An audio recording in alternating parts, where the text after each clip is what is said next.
ആരാധിച്ചിടാം, താണുവണങ്ങിടാം, ആശ്രയിച്ചിടാം ദിവ്യകാരുണ്യത്തെ. ആരാധിച്ചിടാം, താണുവണങ്ങിടാം, ആശ്രയിച്ചിടാം ദിവ്യകാരുണ്യത്തെ. ദിവ്യകാരുണ്യത്തിൻ മുൻപിൽ മുറിവുകളില്ല, ദിവ്യകാരുണ്യത്തിൻ മുൻപിൽ മാറാത്ത ദുഃഖങ്ങളില്ല. ദിവ്യകാരുണ്യത്തിൻ മുൻപിൽ ഉണങ്ങാത്ത മുറിവുകളില്ല. ആരാധിച്ചിടാം, താണുവണങ്ങിടാം, ആശ്രയിച്ചിടാം ദിവ്യകാരുണ്യത്തെ. ആരാധിച്ചിടാം, താണുവണങ്ങിടാം, ആശ്രയിച്ചിടാം ദിവ്യകാരുണ്യത്തെ. സ്തുതിക്കട്ടെ. ഹല്ലേലൂയ, ഹല്ലേലൂയ, ഹല്ലേലൂയ. യേശുവേ ആരാധന, ഹല്ലേലൂയ. പരിശുദ്ധ പരമ ദിവ്യകാരുണ്യത്തിന് നേരവും ആരാധനയും സ്തുതിയും പുകഴ്ചയും ഉണ്ടായിരിക്കട്ടെ. പരിശുദ്ധ പരമ ദിവ്യകാരുണ്യത്തിന് നേരവും ആരാധനയും സ്തുതിയും പുകഴ്ചയും ഉണ്ടായിരിക്കട്ടെ. പരമ ദിവ്യകാരുണ്യത്തിന് നേരവും ആരാധനയും സ്തുതിയും പുകഴ്ചയും ഉണ്ടായിരിക്കട്ടെ.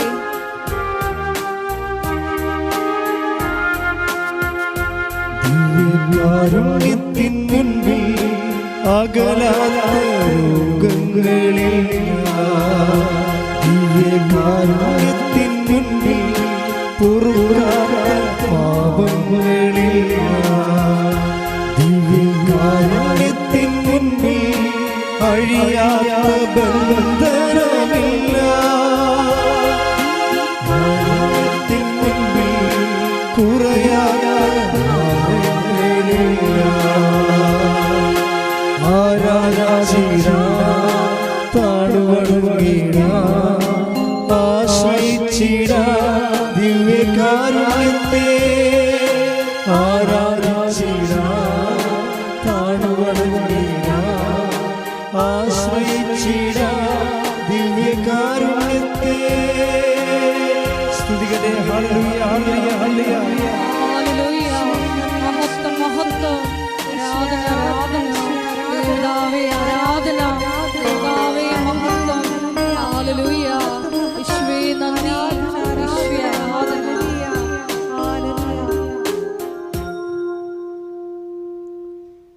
പരിശുദ്ധ പരമദിവ്യകാരുണ്യത്തിന് നേരവും ആരാധനയും സ്തുതിയും പുകഴ്ചയും ഉണ്ടായിരിക്കട്ടെ. യേശുവേ നന്ദി, യേശുവേ ആരാധന.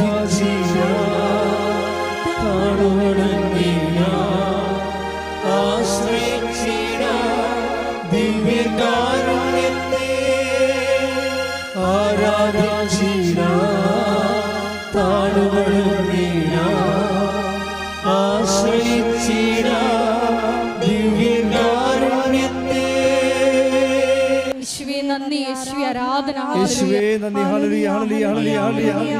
ഹല്ലേലൂയ, ഹല്ലേലൂയ, ഹല്ലേലൂയ. യേശുവേ മഹത്വം, മഹത്വം, മഹത്വം. ഹല്ലേലൂയ, ഹല്ലേലൂയ, ഹല്ലേലൂയ.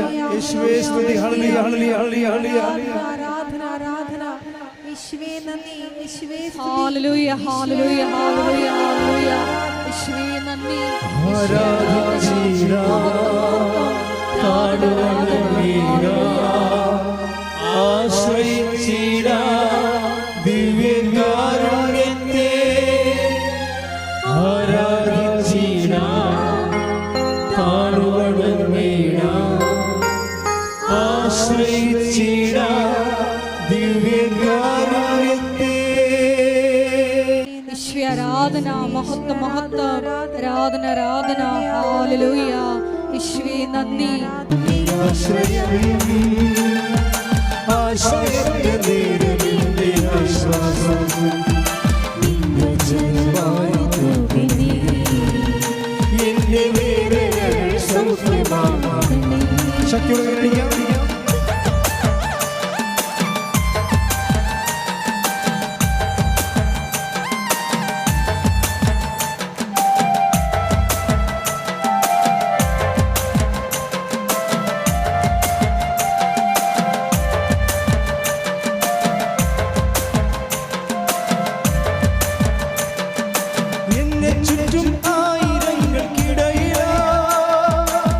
എന്നെ തന്നെ നോക്കി നിൽക്കുന്നേ ഒരുവൻ.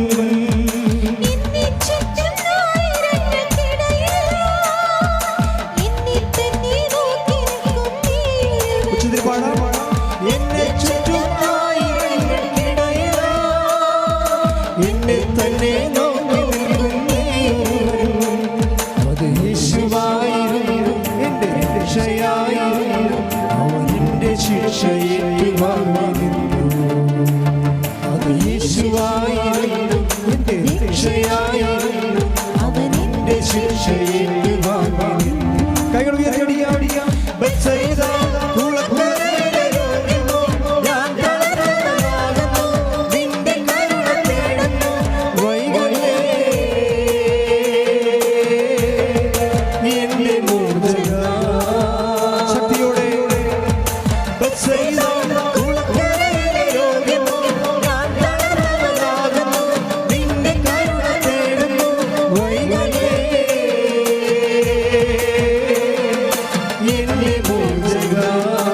രണ്ട് കൈകൾ ഉയർത്തി സ്തുതിക്കട്ടെ. ഹല്ലേലൂയ. ഹല്ലേലൂയ, ഹല്ലേലൂയ. യേശുവേ നന്ദി, യേശുവേ ആരാധന. യേശുവേ രോഗികളായിട്ടുള്ള എല്ലാ മക്കളെയും കർത്താവിൽ സമർപ്പിച്ച് പ്രാർത്ഥിക്കുന്നു. യേശുവേ സാക്ഷികളാക്കി നിർത്തണമേന്ന് പ്രാർത്ഥിക്കുന്നു. യേശുവയുടെ ശക്തി അവരിൽ നിർത്തണമേന്ന് പ്രാർത്ഥിക്കുന്നു.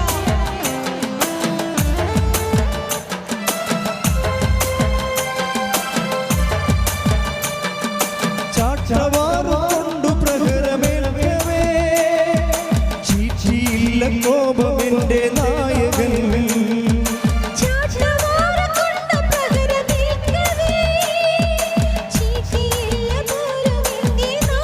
ഉച്ചത്തിൽ പാടാം. ചാട്ടവാറുകൊണ്ടു പ്രഹരമേൽക്കവേ, ചീച്ചിയില്ല കോപമെന്റെ നായകൻ. അവൻ ശാന്തനായിരുന്നു, അതിശക്തിയായിരുന്നു. അവൻ എന്റെ കോപത്തീയണച്ചു നിന്നു. അവൻ ശാന്തനായിരുന്നു, അതിശക്തിയായിരുന്നു. അവൻ എന്റെ കോപത്തീയണച്ചു നിന്നു. കൈകൾ ഉയർത്തി ബത്സയിദ കുളക്കരയിലെ രോഗിയോ, ഞാൻ തളർന്നവനാകുന്നു. നിന്റെ കരുണ തേടുന്നു, വൈകല്ലേ എന്റെ മോചക. ഉച്ചത്തിൽ ചേർന്ന് പാടാം. ബത്സയിദ ഞാൻ തളർന്നവനാകുന്നു. നിന്റെ കരുണ തേടുന്നു, വൈകല്ലേ എന്റെ മോചക. കൈകൾ ഉയർത്തി ഉയർത്തി യേശുവേ.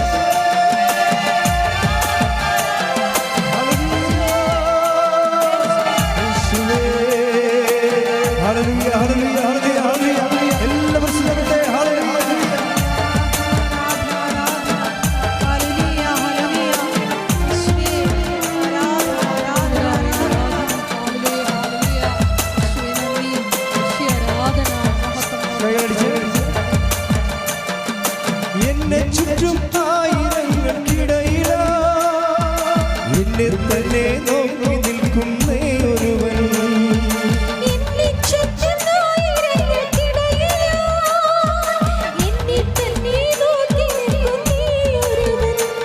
അത് യേശുവായിരുന്നു, എന്റെ രക്ഷയായിരുന്നു.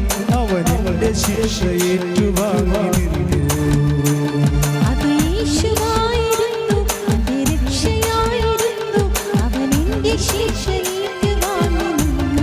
കൈകൾ ഉയർത്തി.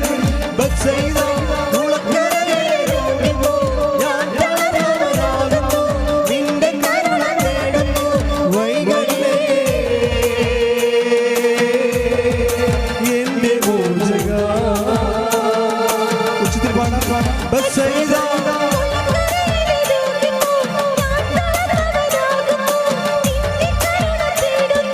വൈകല്ലേ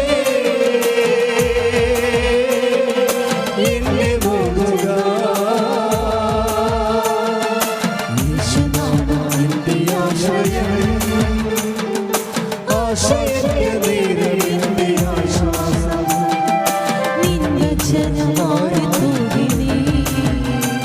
എന്റെ വേദനകൾ സൗഖ്യമാകണമേ. യേശുനാമം, യേശുനാമം എന്റെ ആശ്രയം,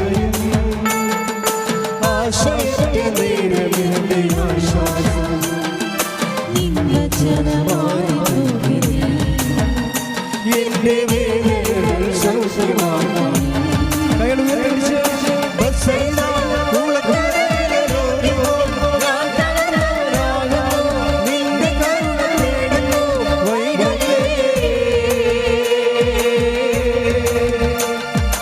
എന്റെ മോചക ബത്സയിദ കുളക്കരയിലെ രോഗിയോ, ഞാൻ തളർന്നവനാകുന്നു, നിന്റെ കരുണ തേടുന്നു, വൈകല്ലേ. എന്റെ മോചക ബത്സയിദ കുളക്കരയിലെ രോഗിയോ, ഞാൻ തളർന്നവനാകുന്നു, നിന്റെ കരുണ തേടുന്നു, വൈകല്ലേ. എന്റെ മോചക ശക്തിയോട് ചേർന്ന് ബത്സയിദ നിന്റെ കരുണ തേടുന്നു, വൈകല്ലേ. എന്റെ മോചക സ്തുതിക്കട്ടെ. ഹല്ലേലൂയ, ഹല്ലേലൂയ. ഹല്ലേലൂയ, ഹല്ലേലൂയ. ആരാധന, ആരാധന, ആരാധന. യേശുവേ, ആരാധന, ആരാധന. ഹല്ലേലൂയ, ഹല്ലേലൂയ.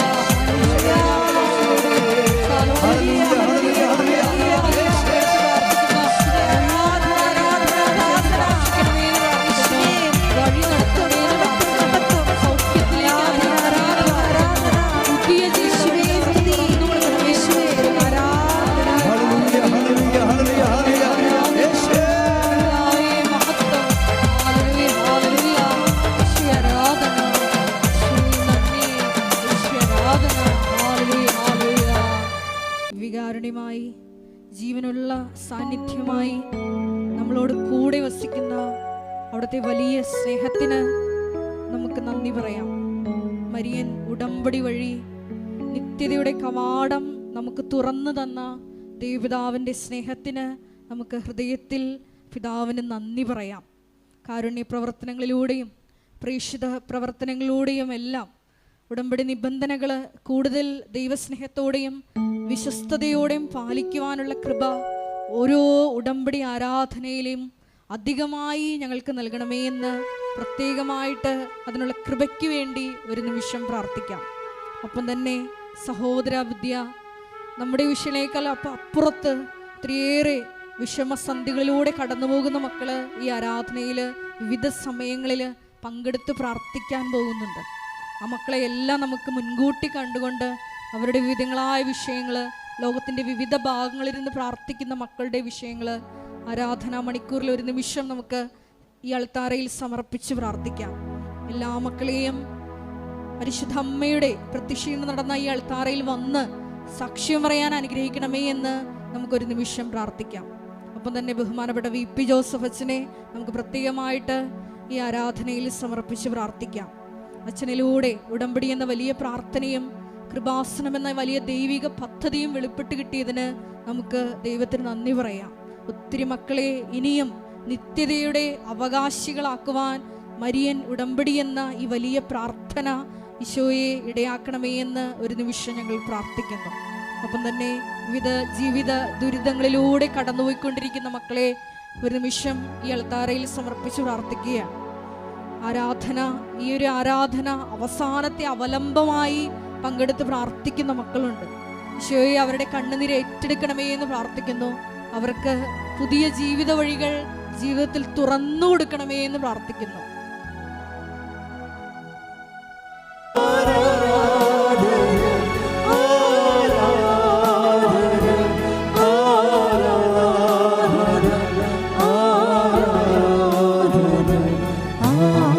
കൈകൾ വീശി ചേർന്ന്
ശ്രുതികട്ടെ. ഹല്ലേലൂയ, ഹല്ലേലൂയ, ഹല്ലേലൂയ, ഹല്ലേലൂയ. യേശുവേ ആരാധന, ആരാധന, ആരാധന. ഹല്ലേലൂയ, ഹല്ലേലൂയ. ഹല്ലേലൂയ, ഹല്ലേലൂയ. യേശുവേ നന്ദി. യേശുവേ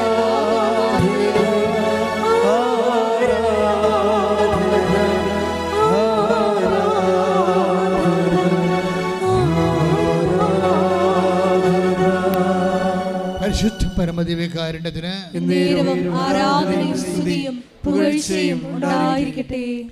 എൻ്റെ പ്രിയപ്പെട്ടവരെ, നമ്മൾ ഉടമ്പടിയുടെ ധ്യാനത്തിൽ എനിക്ക് തോന്നണത്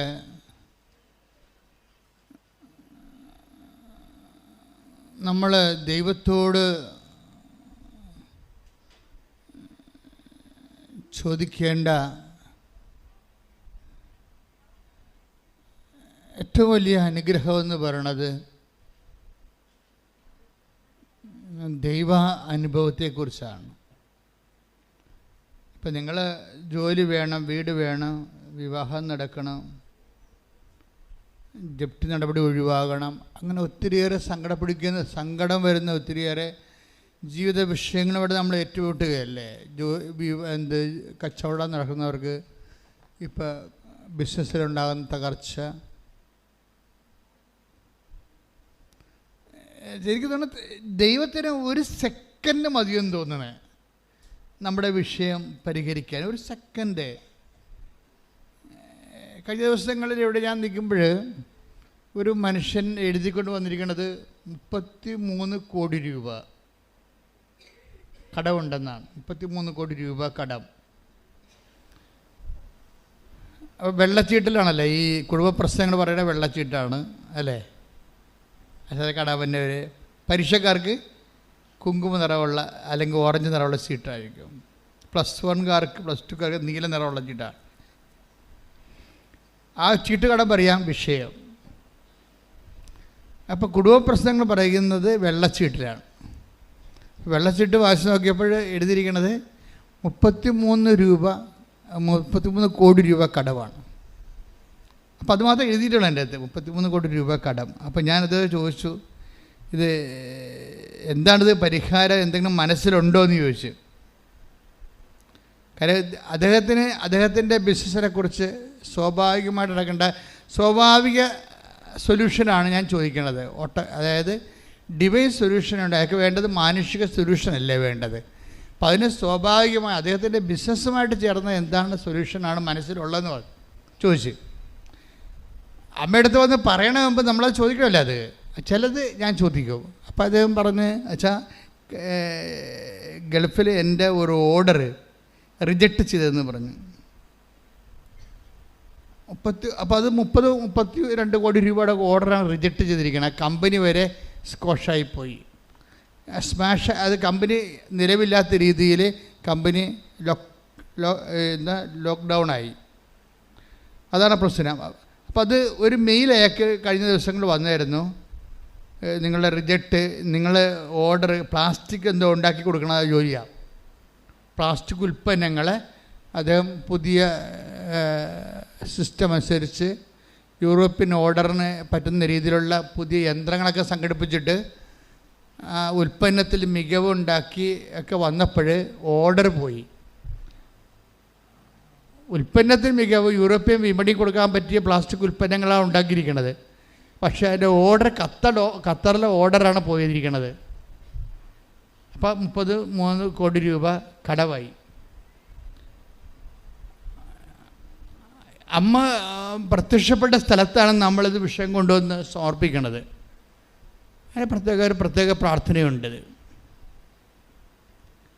അപ്പോൾ ഞാൻ ഇദ്ദേഹത്തിനോട് പറഞ്ഞത് ഓർഡർ പോയെച്ചാന്ന് പറഞ്ഞത്. ആ കമ്പനിയും പോയെന്ന്, നമുക്ക് ഓർഡർ തന്ന കമ്പനിയും പോയെന്നാണ്. അപ്പോൾ ഇത് വന്ന് ഞാൻ അമ്മയോട് ഇതുപോലെ അങ്ങനെ പറയും, അവൻ്റെ ഓർഡർ തിരിച്ചു കൊടുക്കണം. കാര്യം തിരിച്ചു കൊടുക്കാൻ വല്ല മാർഗമുണ്ട്. കമ്പനി തന്നെ ഇല്ലാത്ത സ്ഥിതിക്ക് ഓർഡർ എങ്ങനെ തിരിച്ചു കൊടുക്കണത്? പക്ഷെ നമുക്കറിയാം ആരോടാണ് നമ്മൾ പറയണതെന്നത് നമുക്കറിയാം, എവിടെയാണ് നമ്മൾ നിൽക്കുന്നതെന്നും അറിയാം. ഇങ്ങനെ ഈ ദൈവത്തിലേക്ക് വരുമ്പോൾ കുറേ കാര്യങ്ങൾ നമ്മൾ അറിയണം. എവിടെയാണ് വന്ന് നിൽക്കുന്നത്, ആരോടാണ് പറയണത്, എന്താണ് പറയണത്, ഈ വിഷയത്തെക്കുറിച്ചൊക്കെ നമുക്കൊരു മിനിമം നോളജ് ഉണ്ടാകണം. ഇനി പറയണ രീതിക്ക് നമുക്കതിനുള്ള ഒരു കപ്പാസിറ്റി എപ്പോഴും എൻ്റെ മക്കളുണ്ടാക്കിയെടുക്കേണ്ടത് ദൈവവുമായിട്ടൊരു പേഴ്സണൽ റിലേഷൻസ് ഉണ്ടാക്കിയെടുക്കണം. നിങ്ങൾക്ക് പേഴ്സണൽ റിലേഷൻ ഇല്ലെന്ന് ഞാൻ പറയണില്ല, പക്ഷേ നിങ്ങളുടെ വിഷയവുമായിട്ടാണ് പേഴ്സണൽ റിലേഷൻ ഉള്ളത്. ഉടമ്പടി പരാജയപ്പെടുന്നതിൻ്റെ കാരണം നമ്മൾ ആ വിഷയവുമായിട്ട് നമുക്ക് പേഴ്സണൽ റിലേഷൻ, വ്യക്തിപരമായ റിലേഷൻ ഉണ്ടോ എന്ന് ചോദിച്ചു കഴിഞ്ഞാൽ ഉണ്ട്. എന്തുമായിട്ടാണ്? നിങ്ങളുടെ വിഷയം, ജോലി പോയെന്ന ആ വിഷയവുമായിട്ട് നിങ്ങൾക്ക് പേഴ്സണൽ റിലേഷൻ ഉള്ളത്.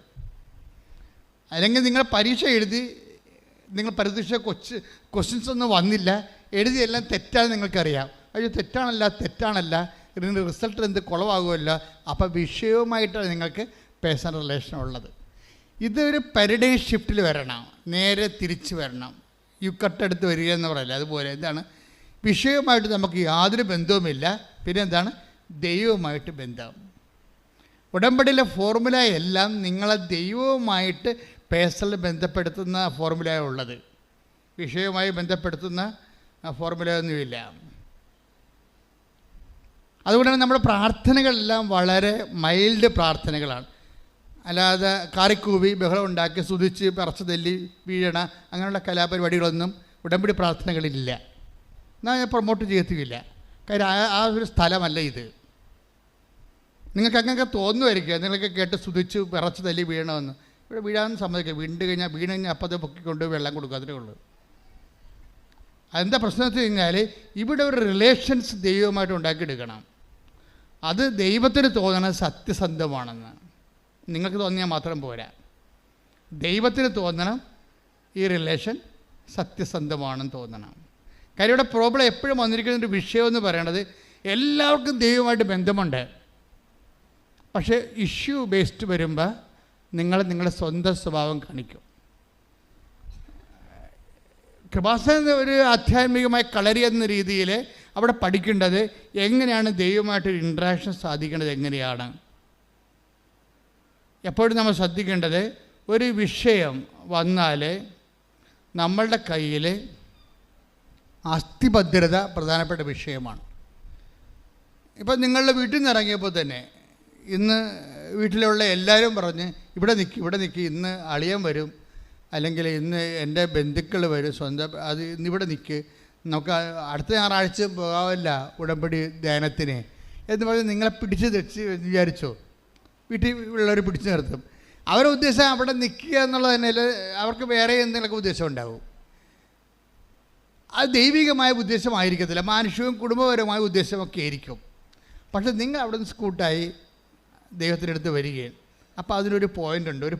ഇനി എന്താ കാര്യം, നിങ്ങൾക്ക് അവിടെ വീട്ടിൽ നിൽക്കാൻ കഴിയുമായിരുന്നിട്ടും അതിന് സമ്മർദ്ദം ഉണ്ടായിട്ടും നിങ്ങൾ അവിടെ നിന്ന് വന്ന് ദൈവവചനത്തെ അതിനേക്കാൾ പ്രാധാന്യമായിട്ട് കരുതിക്കൊണ്ട് ഇതിൽ ഇൻവെസ്റ്റ് ചെയ്തു.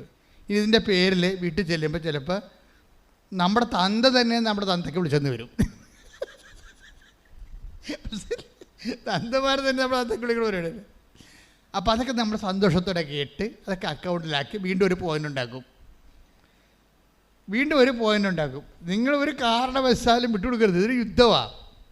എന്ന് വെച്ചാൽ നമ്മളെ സംബന്ധിച്ചിടത്തോളം നമ്മുടെ മുമ്പിലുള്ളത് ദൈവവുമായിട്ട് ഒരു പ്രേസൻ. എന്താണെന്നറിയാമോ, ദൈവത്തിന് ഒരു പ്രശ്നമുണ്ട് വെച്ചാൽ, ദൈവം എന്തെങ്കിലും ക്രൂഷ്യൽ ഇഷ്യൂ ഉണ്ടാകുമ്പോൾ ദൈവം റിപ്പോർട്ട് അപ്പോൾ മാത്രമേ പേഴ്സണൽ റിപ്പോർട്ട് പറയത്തുള്ളൂ. നിങ്ങളുടെ ജീവിതത്തിൽ ക്രൂഷ്യൽ ഇഷ്യൂ ഉണ്ടാകുമ്പോൾ മാത്രമേ ദൈവം നിങ്ങളുടെ പേഴ്സണൽ ദൈവം എന്താ എഴുതി വച്ചിരിക്കണമെന്ന് കാണിക്കത്തുള്ളൂ.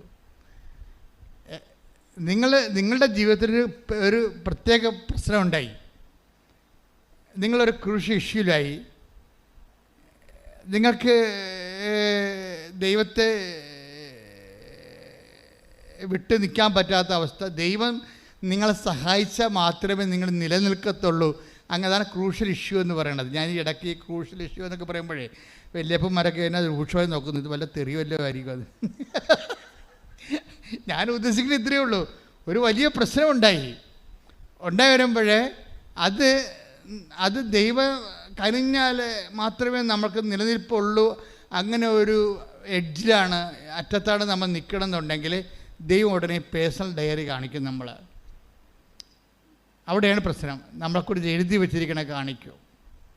കാര്യം പല സമയത്ത് നമ്മൾ ദൈവത്തിന് പണി കൊടുത്തിട്ടുണ്ട്. തിരിച്ച് നമ്മുടെ സ്വന്തം കാര്യത്തിന് വേണ്ടി, നമ്മുടെ താല്പര്യത്തിന് വേണ്ടിയും അഭിരുചിക്ക് വേണ്ടിയും നമ്മൾ ദൈവത്തിൻ്റെ മറന്ന് വേറെ കാര്യങ്ങൾക്ക് താല്പര്യം കൊടുത്ത് പോയിട്ടുള്ള ഒത്തിരി ചരിത്രങ്ങളുണ്ട്. അപ്പം അതുകൊണ്ട് ഈ മോസസിൻ്റെ ജീവിതത്തിലുണ്ടായിരുന്നു ഇങ്ങനെയുള്ള വിഷയങ്ങൾ. അപ്പോൾ ദൈവം പറഞ്ഞു, മോസസിനെ കുറിച്ച് നിങ്ങൾ കമൻറ്റ് ചെയ്യേണ്ട, ഐ നോ ഹിം എന്ന് പറഞ്ഞു. അതാണ് പ്രശ്നം. അത് പറയണം. Take the word of God. ശ്രദ്ധിക്കട്ടെ. ഹല്ലേലൂയ. പുറപ്പാട് 33:17. ഇത് കേട്ടെ.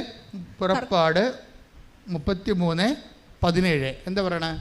കർത്താവ് മോശയോട് പറഞ്ഞു, നീ ആവശ്യപ്പെട്ട ഈ കാര്യവും ഞാൻ ചെയ്യും. എന്തെന്നാൽ നീ എൻ്റെ പ്രീതി നേടിയിരിക്കുന്നു, നിന്നെ എനിക്ക് നന്നായി അറിയാം. ഇതാണ് പ്രശ്നം. നീ എൻ്റെ പ്രീതി നേടുക എന്ന് മരപ്പെട്ടിക്കും പറ്റും. പക്ഷേ അവസാനം പറഞ്ഞത് ഇത്തിരി പെസകാണ്. എന്താണ്? നിന്നെ എനിക്ക് ഫോർ ഗുഡ് ഓർ ബാഡ്, നന്നായിട്ടായാലും മോശമായിട്ടായാലും ഐ നോ യു. ഇതിൽ നിന്ന് നമുക്ക് രക്ഷപ്പെടാൻ പറ്റത്തില്ല. നന്നായിട്ടായാലും മോശമായിട്ടായാലും എനിക്ക് നിന്നെ അറിയാം. അപ്പം മോസസിനെ കുറിച്ച് അറിയാവുന്നത് നന്നായിട്ടാണ്. അതാ വിഷയം. നന്നായിട്ടാണെന്ന് വെച്ച് കഴിഞ്ഞാൽ അതായത് എൻ്റെ മക്കളെ, ഉടമ്പടി എന്ന് പറയുന്നത് ഞാൻ എപ്പോഴും പറയാം, ഇറ്റ്സ് എ ബൈലാറ്ററൽ എഗ്രിമെൻ്റ് എന്ന് പറയും. പേഴ്സൺ ടു പേഴ്സൺ എഗ്രിമെൻ്റാണ്. അതോടുകൂടി നമ്മൾ ഒരു തീരുമാനം എടുത്തിരിക്കുകയാണ്. എന്താണ്? ദൈവത്തിന് വേണ്ടി ജീവിക്കാൻ വേണ്ടി തീരുമാനം എടുക്കുകയാണ്. നമ്മുടെ വിഷയത്തിനല്ല പ്രാധാന്യം. പിന്നെ എന്താണ്? ദൈവമായിട്ടുള്ള പേഴ്സണൽ ബന്ധത്തിനാണ് പ്രാധാന്യം. ഇത് ഭയങ്കര സീരിയസ് ആയിട്ട് എടുക്കണേ.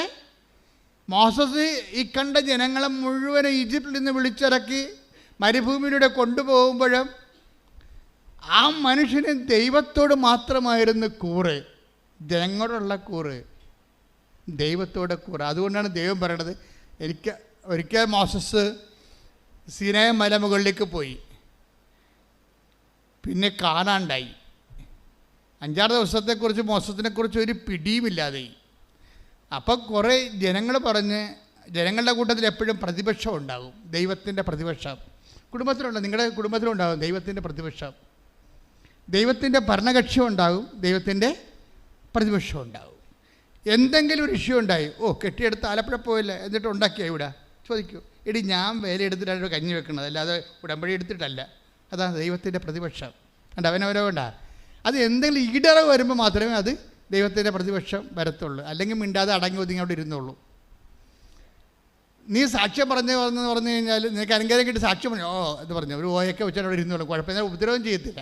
പക്ഷേ എന്തെങ്കിലും നമ്മുടെ ജീവിതത്തിൽ വിശ്വാസത്തിന് എതിരെ സംഭവിച്ചാൽ ഈ പ്രതിപക്ഷം ശക്തി പ്രാപിക്കും. ഉടനെ ആങ്ങളെയാകാം, ചിലപ്പോൾ അയൽവാസിയാകാം, അപ്പനാകാം, അമ്മയാകാം, എല്ലാവരും വരും, രംഗത്ത് വരും. അപ്പോൾ അക്കാലങ്ങളിലൊക്കെ നിങ്ങൾ ചെയ്യേണ്ട സംഭവിച്ചു കഴിഞ്ഞാൽ അവർ പറഞ്ഞാൽ ശരിയായിരിക്കുമോ അറിയത്തില്ല എന്ന് പറയരുത്. നിങ്ങൾ സ്റ്റാൻഡ് എടുക്കണം. ദൈവത്തിൻ്റെ കൂടെയുള്ള ജീവിതത്തിൽ കോംപ്രമൈസ് ഇല്ലാത്ത, ഒത്തുതീർപ്പില്ലാത്ത സ്റ്റാൻഡ് എടുക്കണം. ഇതെല്ലാം പോയിൻറ്റ്സായിട്ട് മാറും. പോയിൻറ്റ്സായിട്ട് മാറി വരുമ്പോൾ കുറച്ച് കഴിയുമ്പോൾ ദൈവം തന്നെ പേഴ്സണലായിട്ട് നിങ്ങളുടെ മുമ്പിൽ പ്രത്യക്ഷമാകും പോലെയുള്ള അനുഭവങ്ങളുണ്ടാവും. അതുകൊണ്ടാണ് അച്ഛൻ ആദ്യമേ പറഞ്ഞത്, മക്കളെ വിഷയത്തെ പ്രാധാന്യം കൊടുക്കരുത്. നിങ്ങൾ ഉടമ്പടി എടുക്കുമ്പോൾ ചിന്തിക്കേണ്ട, ദൈവമേ ഞാനും നീയുമായിട്ടൊരു വ്യക്തിപരമായ ബന്ധമുണ്ടാകാൻ അത് ദൈവാനുഭവത്തിന് വേണ്ടി എന്നെ, മനസ്സിലായില്ലേ? ഉടമ്പടി പ്രാധാന്യം കൊടുക്കണത് എന്തിനാണ്? ദൈവാനുഭവം എന്ന് പ്രാർത്ഥിച്ചേ. കർത്താവേ ഞാൻ ചെയ്ത ഉടമ്പടി പാലിച്ചുകൊണ്ട് ഞാനും ദൈവവും തമ്മിലെ സ്വകാര്യമായ ഒരു ബന്ധത്തിന്റെ ദൈവിക അനുഭവത്തിനായി എന്നെ സഹായിക്കണമേ. ശ്രുതികട്ടെ. ഹല്ലേലൂയ. വിശുദ്ധ പരമദിവ്യകാരുണ്യത്തിന് ആരാധനയും സ്തുതിയും പുകഴ്ചയും ഉണ്ടായിരിക്കട്ടെ. അപ്പം മോസസിനോട് ദൈവം എന്താ പറഞ്ഞത്? എനിക്ക് നിന്നെ നന്നായി അറിയാം. അതെന്താ അറിവെന്ന് പറയണത്? വല്ലാത്ത ഒരറിവാണ്. ദൈവത്തെക്കുറിച്ച് ദൈവത്തിന് നമ്മളെക്കുറിച്ചുള്ള അറിവ്, അതാണ് നമ്മളുടെ ഉടമ്പടിയുടെ ഒരു നിയോഗം എന്ന് പറയണത്. കർത്താവേ, എന്നെക്കുറിച്ച് നല്ലതറിയാൻ, നന്നായി അറിയാൻ ഈ ഉടമ്പടിയിലൂടെ എന്നെ സഹായിക്കണമേ. അപ്പോൾ ദൈവത്തിനായിരിക്കണം പ്രാധാന്യം. നിങ്ങളുടെ ജോലി, വീട്, വിവാഹം ഇതൊക്കെ നിസ്സാരമാണ്. ഞാൻ പറഞ്ഞത് ആ മനുഷ്യൻ്റെ കാര്യം 33 കോടി രൂപ കടമുണ്ട്. അപ്പോൾ ഞാൻ ചോദിച്ചു, ഇതെങ്ങനെയാണ് ഇത് വർക്കൗട്ട് ചെയ്യണത്? നിങ്ങളുടെ മനസ്സിൽ വല്ല ഐഡിയ ഉണ്ടോ?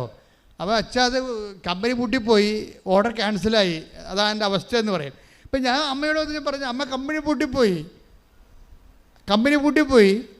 ഓർഡർ ക്യാൻസലായി. അത്രയാണ് ഞാൻ പറഞ്ഞത്. 10 മിനിറ്റ് കഴിഞ്ഞപ്പോൾ അയാൾക്ക് ഖത്തറിൽ നിന്ന് വിളി വന്നു, എന്താണ്, നിങ്ങളുടെ ഓർഡർ റീഇൻസ്റ്റേറ്റ് ചെയ്തിരിക്കണമെന്ന്. ഹല്ലേലൂയ, ഹല്ലേലൂയ, ഹല്ലേലൂയ. ഉടമ്പടിയിലൂടെ സമയബന്ധിതമായിട്ട് ഇവിടെ നന്ദി പറയും. ആ മനുഷ്യൻ അപ്പം തന്നെ വന്ന് സാക്ഷ്യം പറഞ്ഞിട്ടാണ് പോയത്. അതെന്താ പ്രശ്നം വെച്ച് കഴിഞ്ഞാൽ, അത്രയും സ്പീഡാണ് ഉടമ്പടി എന്ന് പറയണത്. അത്രയും സ്പീഡാണ്. പൂട്ടിയ കമ്പനി വീണ്ടും തുറപ്പിച്ച് നഷ്ടപ്പെട്ട ഓർഡർ തിരിച്ചു കൊടുക്കാൻ ദൈവത്തിന് സെക്കൻഡുകൾ മതി. പക്ഷേ അതല്ല പ്രശ്നം. ഈ ഒരു ബന്ധം നിങ്ങൾ ഉണ്ടാക്കിയെടുക്കണം. അല്ല, ഒരു വിഷയം കഴിഞ്ഞിട്ട് പോയി ഇനി അടുത്ത വിഷയം വരുമ്പോൾ ദൈവത്തോട് ഇടപെടാം. ഇപ്പോൾ ഒരു വിഷയം ഉണ്ടായി, നമ്മൾ സാക്ഷ്യം പറഞ്ഞു പോയി, ഇനി അടുത്ത വിഷയം, എന്നിട്ട് പിന്നെ ലോകത്താനായിട്ട് ജീവിക്കും. എന്നിട്ട് പിന്നെ അവസാനം ഒരു വിഷയം ഉണ്ടാകുമ്പോൾ വീണ്ടും ദൈവത്തിലേക്ക് വരുമ്പോൾ ദൈവം പറയും, എനിക്ക് നിന്നെ അറിയാം എന്ന് പറയും. നിനക്ക് എന്താണ്? അന്നഴകുന്നവൻ അപ്പൻ. അതാണ് പ്രശ്നം. അത് നീ വിഷയം വെച്ചാണ് നീ എന്നോടത്ത് അടുത്ത് വരണത്. നിനക്ക് ഞാനല്ല പ്രശ്നം, വിഷയമാണ് പ്രശ്നം. വിഷയബന്ധിയാണ്, വ്യക്തിബന്ധിയല്ല. ഉടമ്പടിയിൽ എപ്പോഴും വരണ വിഷയം, ദൈവം ഒരു ഉടമ്പടി നിങ്ങളുടെ ഭൗതിക സാഹചര്യങ്ങളുടെയും സമ്മർദ്ദങ്ങളെയും ഉടമ്പടിയുടെ ഭാഗമാക്കാൻ കാരണം ദൈവം നിങ്ങളുടെ ജീവിതത്തിൽ ദൈവത്തെ ഒരു വിഷയമാക്കാൻ ആഗ്രഹിക്കുന്നത് കൊണ്ടാണ്. മനസ്സിലായ? Praise the Lord, hallelujah. അതുകൊണ്ട് തന്നെ ഇതിൻ്റെ ഒരു ദൈവികമായ ലക്ഷ്യമുണ്ട്. എന്താണ്? ദൈവവും നിങ്ങളും തമ്മിൽ ഒരു ബന്ധമുണ്ടാകാൻ വേണ്ടിയാണ് ദൈവം നിങ്ങൾക്ക് സാഹചര്യത്തിൽ സമ്മർദ്ദം തന്നിട്ട് അത് ഉടമ്പടിയുടെ വിഷയമാക്കിയിരിക്കുന്നത്. അത് മനസ്സിലാക്കാനുള്ള ജ്ഞാനം വേണം. എന്ത് സംഭവിക്കുന്നു എന്നുള്ളതല്ല, എന്തിനു വേണ്ടി സംഭവിക്കുന്നു. അതാണ് സങ്കീർത്തനം നമ്മൾ 103:7 എടുത്ത് ശ്രുതികട്ടെ. ഹല്ലേലൂയ, ഹല്ലേലൂയ, ഹല്ലേലൂയ, ഹല്ലേലൂയ, ഹല്ലേലൂയ. യേശുവേ നന്ദി. ഹല്ലേലൂയ, ഹല്ലേലൂയ, ഹല്ലേലൂയ. യേശുവേ ആരാധന, യേശുവേ നന്ദി, മഹത്വം. 103-ാം സങ്കീർത്തനം 7-ാം തിരുവചനം. അവിടുന്ന് തൻ്റെ വഴികൾ മോശയ്ക്കും പ്രവർത്തികൾ ഇസ്രായേൽ ജനത്തിനും വെളിപ്പെടുത്തി. എന്ന് പറഞ്ഞ അവിടുന്ന് തന്റെ വഴികൾ മോശയ്ക്കും പ്രവർത്തികൾ ഇസ്രായേൽ ജനത്തിനും വെളിപ്പെടുത്തി. മോശ വീണ്ടും റെഫറൻസിൽ വരാൻ കണ്ട, മോശയും ദൈവവും തമ്മിൽ എന്താ പറയണത്? വഴികളാണ് മോശയ്ക്ക് വെളിപ്പെടുത്തുന്നത്. പിന്നെ ഉള്ള കക്ഷി ആരാണ്? ജനമാണ്, ഇസ്രായേൽ ജനം. ഇസ്രായേൽ ജനത്തിന് എന്താ വെളിപ്പെടുത്തുന്നത്? പ്രവർത്തികൾ. എന്ത് നടക്കുന്നു?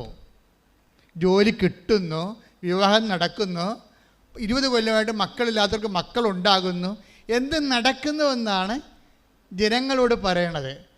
പക്ഷേ ദൈവം ഉദ്ദേശിക്കുന്ന ജനങ്ങളും ദൈവവും തമ്മിലുള്ള ബന്ധത്തെക്കാളുപരി മോസസും നീയും ദൈവവും തമ്മിലുള്ള ബന്ധമാണ് നീയും ദൈവവും തമ്മിൽ ഉണ്ടാകാൻ ദൈവം ആഗ്രഹിക്കുന്നത്. കാര്യം എന്താണ്? പ്രവർത്തികളാണ് ജനത്തിന് വെളിപ്പെടുത്തുന്നത്. മോസസിന് വെളിപ്പെടുത്തുന്നത് എന്താണ്? വഴികളാണ്. എന്തുകൊണ്ട് നടക്കുന്നു? സാധാരണ വഴികൾ. എന്തുകൊണ്ടാണിത് നടക്കുന്നത്? ഈ വിവാഹം എന്താ ഇത്രയും താമസിച്ചത്? നിങ്ങളും ദൈവവുമായിട്ട് അതിൻ്റെ പേരിൽ ഒരു ബന്ധമുണ്ടാകാൻ വേണ്ടി. എന്താ 20 കൊല്ലം ഉണ്ടാക്കാതിരുന്നിട്ട് ഇവിടെ ആൾക്കാരെ വന്നപ്പോൾ കുഞ്ഞുങ്ങളുണ്ടായത്? നീയും ദൈവവും തമ്മിൽ ബന്ധമുണ്ടാകാൻ വേണ്ടി. അതാണ് സംഭവം. അപ്പോൾ പ്രവർത്തികൾ ജനത്തിനും വഴികൾ ഇസ്രയേലിനുമാണ്. അപ്പോൾ വഴികൾ മോസസിനുമാണ് വെളിപ്പെടുത്തുന്നത്. അപ്പോൾ ഉടമ്പടി ലക്ഷ്യം വഴികൾ വെളിപ്പെടുത്തി കിട്ടണം. നമ്മുടെ ഓരോ കാരണം, ഇപ്പം നിങ്ങൾക്ക് കടമുണ്ട്, അല്ലെങ്കിൽ നിങ്ങൾക്ക് രോഗമുണ്ട്, അല്ലെങ്കിൽ നിങ്ങൾക്ക് മക്കളില്ല, അല്ലെങ്കിൽ നിങ്ങൾക്ക് വഴിയില്ല, വീടില്ല, അതെല്ലാം ഉടമ്പടി വഴി കിട്ടുമ്പോൾ അതെല്ലാം പ്രവർത്തികളെ ആകുന്നുള്ളൂ. പക്ഷെ ദൈവം ഉദ്ദേശിക്കുന്നത് നീ ഉദ്ദേശിക്കുന്ന പ്രവൃത്തികളായിരിക്കും. ദൈവം ഉദ്ദേശിക്കുന്ന പ്രവൃത്തിയല്ല, വഴിയാണ്. എന്താണ്? എന്തിനു വേണ്ടിയാണ്? വഴിയില്ലാത്ത എത്രയോ പേര് ലോകത്തുണ്ട്, മക്കളില്ലാത്ത എത്ര പേര് ലോകത്തുണ്ട്, മക്കൾ കല്യാണം ഒക്കാത്ത എത്ര പേര് ലോകത്തുണ്ട്, ജോലിയില്ലാത്ത എത്ര പേര് ലോകത്തുണ്ട്. Then why you? അങ്ങനെ ഒത്തിരി പേര് നിൻ്റെ പ്രശ്നങ്ങളുണ്ടെങ്കിലും നിന്നെ മാത്രം എന്തിന് കൃപാസനത്തെ വിളിച്ചു, നിന്നെ മാത്രം എന്തിന് ഉടമ്പടി ഭാഗമാക്കി? അത് ദൈവത്തിൻ്റെ പ്രവൃത്തിയാണ്. എന്താ കാര്യം അത്? അതായത് ദൈവത്തിൻ്റെ വഴിയാണ്. എന്നുവെച്ചാൽ ദൈവത്തിൻ്റെ ഉദ്ദേശം നീയും ദൈവവും തമ്മിൽ ഒരു വ്യക്തിപരമായ ബന്ധമുണ്ടാകുകയാണ് ഉദ്ദേശം. ഈ ഉടമ്പടി എടുത്തിരിക്കുന്ന 90% ആൾക്കാർക്ക് ഇതറിയത്തില്ല. അവരോർക്കണ പ്രവൃത്തിയാണെന്നാണ് അവർ ഓർക്കണത്. സാക്ഷ്യം പറഞ്ഞ് അവർ മൂടും തട്ടിപ്പോകും. പക്ഷെ ദൈവം ഉദ്ദേശിക്കുന്ന പ്രവൃത്തിയല്ല, വഴിയാണ്. എന്താണ്? ഈ ഒരു പ്രശ്നം വഴി നീയും ദൈവവും തമ്മിൽ വ്യക്തിപരമായ ബന്ധമുണ്ടാകണം. മനസ്സിലായോ? അതാണ് ഈ സങ്കീർത്തനം 103:7 എന്താ പറയുന്നത്? ദൈവമായ കർത്താവ് തൻ്റെ പ്രവൃത്തികൾ ഇസ്രായേലിനും വഴികൾ മോശയ്ക്കും വെളിപ്പെടുത്തി. പ്രാർത്ഥിക്കുക, കർത്താവായ ദൈവമേ, ഉടമ്പടിയിലൂടെ വഴിയാണ് അങ്ങ് വെളിപ്പെടുത്തുന്നതെന്ന് മനസ്സിലാക്കി ഞാനും അങ്ങുമായി മോശയെ പോലെ വ്യക്തിപരമായ ഒരു ബന്ധമുണ്ടാകാൻ ഉടമ്പടിയിലൂടെ എന്നെ വിശേഷ വിധിയായി അഭിഷേകം ചെയ്യണം.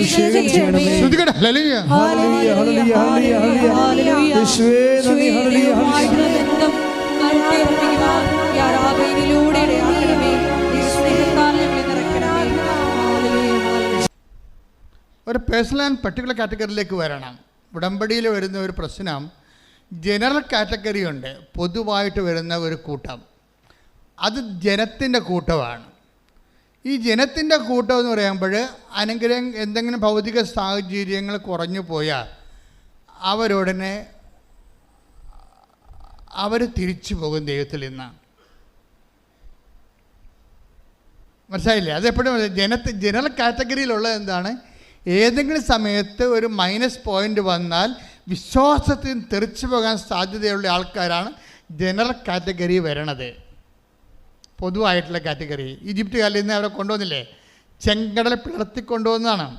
എന്നിട്ട് ആ കക്ഷികൾ പറഞ്ഞു, ഞങ്ങൾക്ക് വിശക്കണേ, ഞങ്ങൾക്ക് ഈജിപ്തിലെ ഇറച്ചി ചട്ടിയെക്കുറിച്ച് ഓർക്കുമ്പോൾ ഞങ്ങൾക്ക് വായു വെള്ളം ഊറണ്, ഞങ്ങൾക്ക് തിരിച്ചു പോകണമെന്ന് പറഞ്ഞു. അടിമത്തമാണെങ്കിലും കുഴപ്പമില്ല, ഞങ്ങൾക്ക് തിരിച്ചു പോയ ദൈവത്തെ വേണ്ട, ഇറച്ചിച്ചട്ടി മതിയെന്ന് പറഞ്ഞുകൊണ്ട് തിരിച്ചു പോകാൻ. അപ്പം തിരിച്ചു പോകാനുള്ള ആ വിശ്വാസത്തിൽ നിന്ന്, ദൈവവുമായിട്ടുള്ള വ്യക്തിപരമായ ബന്ധത്തിൽ നിന്ന്, പകൽ തീത്തൂണും രാത്രി തീത്തൂണും പകൽ മെഘസ്തംഭവുമായി നയിച്ച ദൈവത്തിൻ്റെ പരിപാലനയുടെ ആ ഒരു വളരെ കോഡിലായിട്ടൊരു സോണിൽ നിന്ന് തെറിച്ചു പോകാൻ വേണ്ടി ജഡിക മനുഷ്യന് എപ്പോഴും ഒരു പ്രലോഭനം വന്നുകൊണ്ടിരിക്കും. പക്ഷേ ഈ പ്രലോഭനം വന്നുകൊണ്ടിരിക്കുമ്പോൾ ദൈവം എന്നാ ചെയ്യണമെന്ന് വെച്ച് കഴിഞ്ഞാൽ, ഇവൻ ഡേഞ്ചർ സോണിലാണ്, ഇവനെ എപ്പോഴെങ്കിലുമായിട്ട് ദൈവം എലിമിനേറ്റ് ചെയ്തിരിക്കും. ഒരിക്കലും വിശ്വാസത്തിലും തിരിച്ചു പോകണമെന്ന് നിങ്ങൾക്ക് തോന്നിയാൽ, ഏതെങ്കിലും ഭൗതിക സാഹചര്യം ലഭിക്കാതിരിക്കുകയോ, നിങ്ങൾ ആഗ്രഹിച്ച ജോലി, നിങ്ങൾ ആഗ്രഹിച്ച പ്രമോഷൻ, നിങ്ങൾ ആഗ്രഹിച്ച പറമ്പ് നിങ്ങൾക്ക് കിട്ടാതിരിക്കുന്നതിൻ്റെ പേരിൽ നിങ്ങൾക്ക് പ്രാർത്ഥന മുടങ്ങുകയോ ഉടമ്പടിയുടെ നിബന്ധനകൾ മുടങ്ങുകയോ ചെയ്താൽ നിങ്ങൾ തിരിച്ചു പോകുന്ന കൂട്ടത്തിലാണ് കാറ്റഗറൈസ് ചെയ്തിരിക്കുന്നത്. അപ്പോൾ എന്താ? ജനറൽ കാറ്റഗറിയിൽ തിരിച്ചുപോക്കുകാരുടെ കൂട്ടത്തിൽ ഇട്ടിരിക്കുകയാണ്. തിരിച്ചുപോക്കുകാരെന്താണ് പറയണത്? അത് അവർ എന്താ പറയണത്? 16 പുറപ്പാട് 13:3 എടുത്ത് ശ്രദ്ധിക്കട്ടെ. ഹല്ലേലൂയ ഹല്ലേലൂയ ഹല്ലേലൂയ ഹല്ലേലൂയ യേശുവേ നന്ദി. ഹല്ലേലൂയ ഹല്ലേലൂയ ഹല്ലേലൂയ ഹല്ലേലൂയ. പുറപ്പാട് 16:3 ഇസ്രായേൽക്കാർ അവരോട് പറഞ്ഞു, ഈജിപ്തിൽ ഇറച്ചി പാത്രത്തിന് അടുത്തിരുന്ന് തൃപ്തിയാവോളം അപ്പം തിന്നുകൊണ്ടിരുന്നപ്പോൾ കർത്താവിന്റെ കരത്താൽ കൊല്ലപ്പെട്ടിരുന്നുവെങ്കിൽ എത്ര നന്നായിരുന്നു. എന്നാൽ സമൂഹം മുഴുവനെയും പട്ടിണിയിട്ട് കൊല്ലാനായി ഞങ്ങളെ ഈ മരുഭൂമിയിലേക്ക് നിങ്ങൾ കൊണ്ടുവന്നിരിക്കുന്നു. അപ്പോൾ ദൈവത്തിൻ്റെ പരിപാലനയിൽ അവർ വിശ്വസിക്കണില്ല. മറിച്ച് ഇന്നലെയുള്ള കാലങ്ങളിലെ വിശ്വാസരാഹിത്യത്തിൻ്റെ കാലങ്ങളിൽ ദൈവത്തെ മറന്ന് ജീവിച്ചപ്പോൾ ഏത് ബാറിലും അവർക്ക് കയറാൻ പറ്റുമായിരുന്നു. അതാണ് പ്രശ്നം. ദൈവത്തെ മറന്ന് ജീവിച്ച കാലത്തെ ഞായറാഴ്ച തന്നെ അവർക്ക് പള്ളിയിൽ പോകണമെന്ന് നിർബന്ധമൊന്നും ഇല്ലായിരുന്നു. അവർക്ക് ആ സമയത്തൊക്കെ അവർ വേറെ പല അമ്യൂസ്മെൻറ്റുകളും ചെയ്തുകൊണ്ടിരുന്ന കാലമാണ്. ആ കാലത്തിലേക്ക് തിരിച്ചു പോകാൻ എപ്പോഴും നമുക്ക് തോന്നും. ഇപ്പം നമ്മൾ തിരിച്ച് വന്നിരിക്കണത് എന്തെങ്കിലും അനുഗ്രഹം കിട്ടുമെന്ന് വിചാരിച്ചിട്ടാണ്. അത് കിട്ടാനത് താമസിക്കുകയാണെങ്കിൽ തിരിച്ചു പോകണമെന്ന് തോന്നും. ഇതൊരു പ്രവണതയാണ് ശരിക്കും പറഞ്ഞാൽ. നിങ്ങൾ തന്നെ മനസ്സിലാക്കിയില്ലെങ്കിൽ ദൈവം നിങ്ങളേതെല്ലാം മനസ്സിലാക്കിയിട്ടുണ്ട്. അതാണ് പ്രശ്നം. മോസസിനോട് പറയും, ജനത്തിനെയും ദൈവത്തിനെ അറിയാം, മോസസിനെയും അറിയാം. ദൈവത്തിനെ കൊണ്ട് പറയിപ്പിക്കാതിരിക്കുന്നതാണ് ആധ്യാത്മികമായ വിവേചകം എന്ന് പറയുന്നത്. എന്താ കാര്യം? ഈ തിരിച്ചു പോകണമെന്ന് പറഞ്ഞ ജനത്തിന് എന്താ സംഭവിക്കണമെന്ന് നമുക്ക് നോക്കാം. തിരിച്ചു പോകണമെന്ന് പറഞ്ഞ ജനത്തിനെ കൊല്ലാനൊന്നും മോസസിനോട് പറഞ്ഞിട്ടില്ല. പക്ഷേ മോസസ് അത് ചെയ്തിരിക്കും. അതാണ് മോസസ്. ഒരിക്കൽ ദൈവത്തിനെ മറന്നുകൊണ്ട് ജീവിച്ചവൻ, ഏതെങ്കിലും ഭൗതിക സാഹചര്യം കിട്ടിയത് കൊണ്ടോ കിട്ടാത്തത് കൊണ്ടോ താമസിച്ചത് കൊണ്ടോ അവൻ പഴയ കാലങ്ങളിലേക്ക് തിരിച്ചു പോകാൻ ആഗ്രഹിച്ചാൽ ഓർക്കുക, ഇന്നല്ലെങ്കിൽ നാളെ അതിന് മറുപടി പറയേണ്ടി വരും. ഒരു സംശയമില്ല. തിരിച്ചു പോകാൻ ചിന്തിച്ചാൽ മാത്രം മതി. ദൈവിക മേഖലയും ദൈവിക കൃപയും ഇന്ന് ഭൗതികമായ നക്കാപ്പിച്ച അനുഗ്രഹത്തിൻ്റെ പേരിൽ അത് കിട്ടിയത് കൊണ്ട് കിട്ടാത്തത് കൊണ്ട് കുറഞ്ഞു പോയത് കൊണ്ട് പ്രാർത്ഥന മുടക്കാവുന്നോ, ദൈവികമായ ജീവിതത്തിൻ്റെ ആ ചൈതന്യത്തിൽ നിന്ന് വിട്ടുപോകാവുന്നോ നിങ്ങൾ ചിന്തിച്ചാൽ പിന്നെ തീരുമാനങ്ങൾ പെട്ടെന്ന് വരും. എന്ത് സംഭവം എന്നറിയാമോ? അത് അറിയണം. എന്നുണ്ടെങ്കിൽ പുറപ്പാട് 32:7 പുറപ്പാട് 32:7 ശ്രുതികട്ടെ. ഹല്ലേലൂയ, ഹല്ലേലൂയ, ഹല്ലേലൂയ, ഹല്ലേലൂയ. യേശുവേ നന്ദി. ഹല്ലേലൂയ, ഹല്ലേലൂയ. പുറപ്പാട് 32:7 കർത്താവ് മോശയോട് അരുളി ചെയ്തു, ഉടനെ താഴേക്ക് ചെല്ലുക. നീ ഈജിപ്തിൽ നിന്ന് കൂട്ടിക്കൊണ്ടുവന്ന നിന്റെ ജനം തങ്ങളെ തന്നെ ദുഷിപ്പിച്ചിരിക്കുന്നു.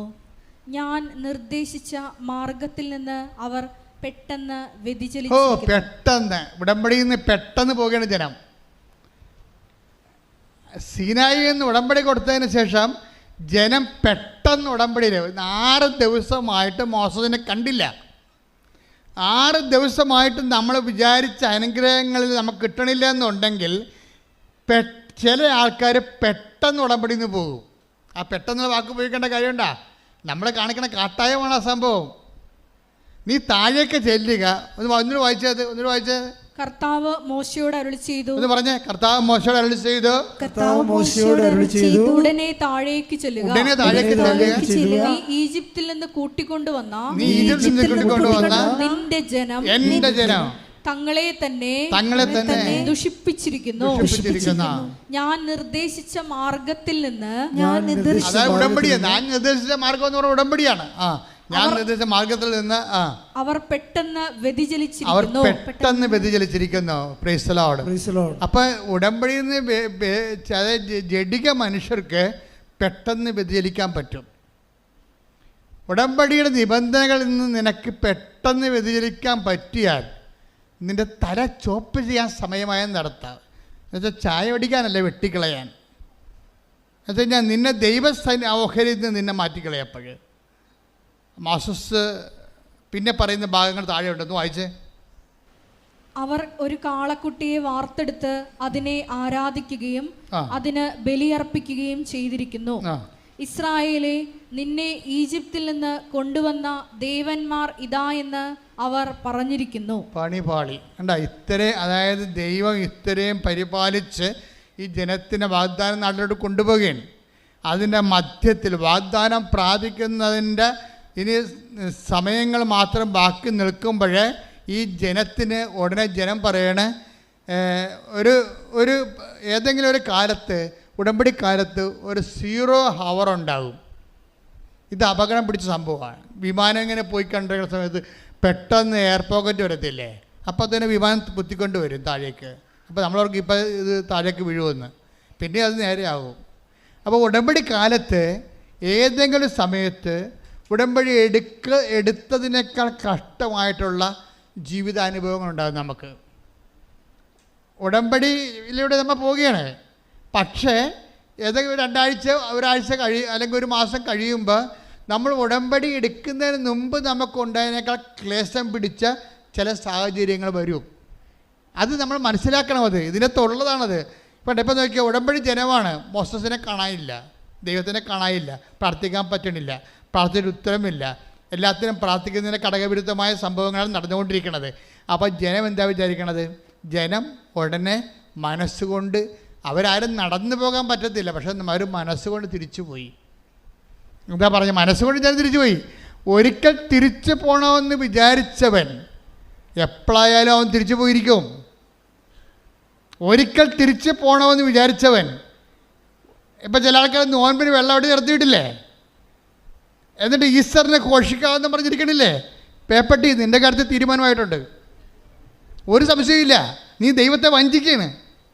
നീ തിരിച്ചു പോകണമെന്ന് തീരുമാനിച്ചിരിക്കുന്നോ? നോൻപ് കഴിയുമ്പോൾ അടിച്ചു പൊളിക്കാൻ തീരുമാനിച്ചിരിക്കുന്നോ? എന്നാൽ പിന്നെ ഇപ്പം അടിച്ചു പൊളിക്കാൻ പോലെ നീ എന്താ ദൈവത്തെ പറ്റിക്കണേ? നീ എന്താ ദൈവത്തെ പറ്റിക്കണേ? അപ്പോൾ തിരിച്ചു പോകണമെന്ന് തീരുമാനിക്കുന്നവൻ എപ്പോഴായാലും തിരിച്ചു പോയിരിക്കും.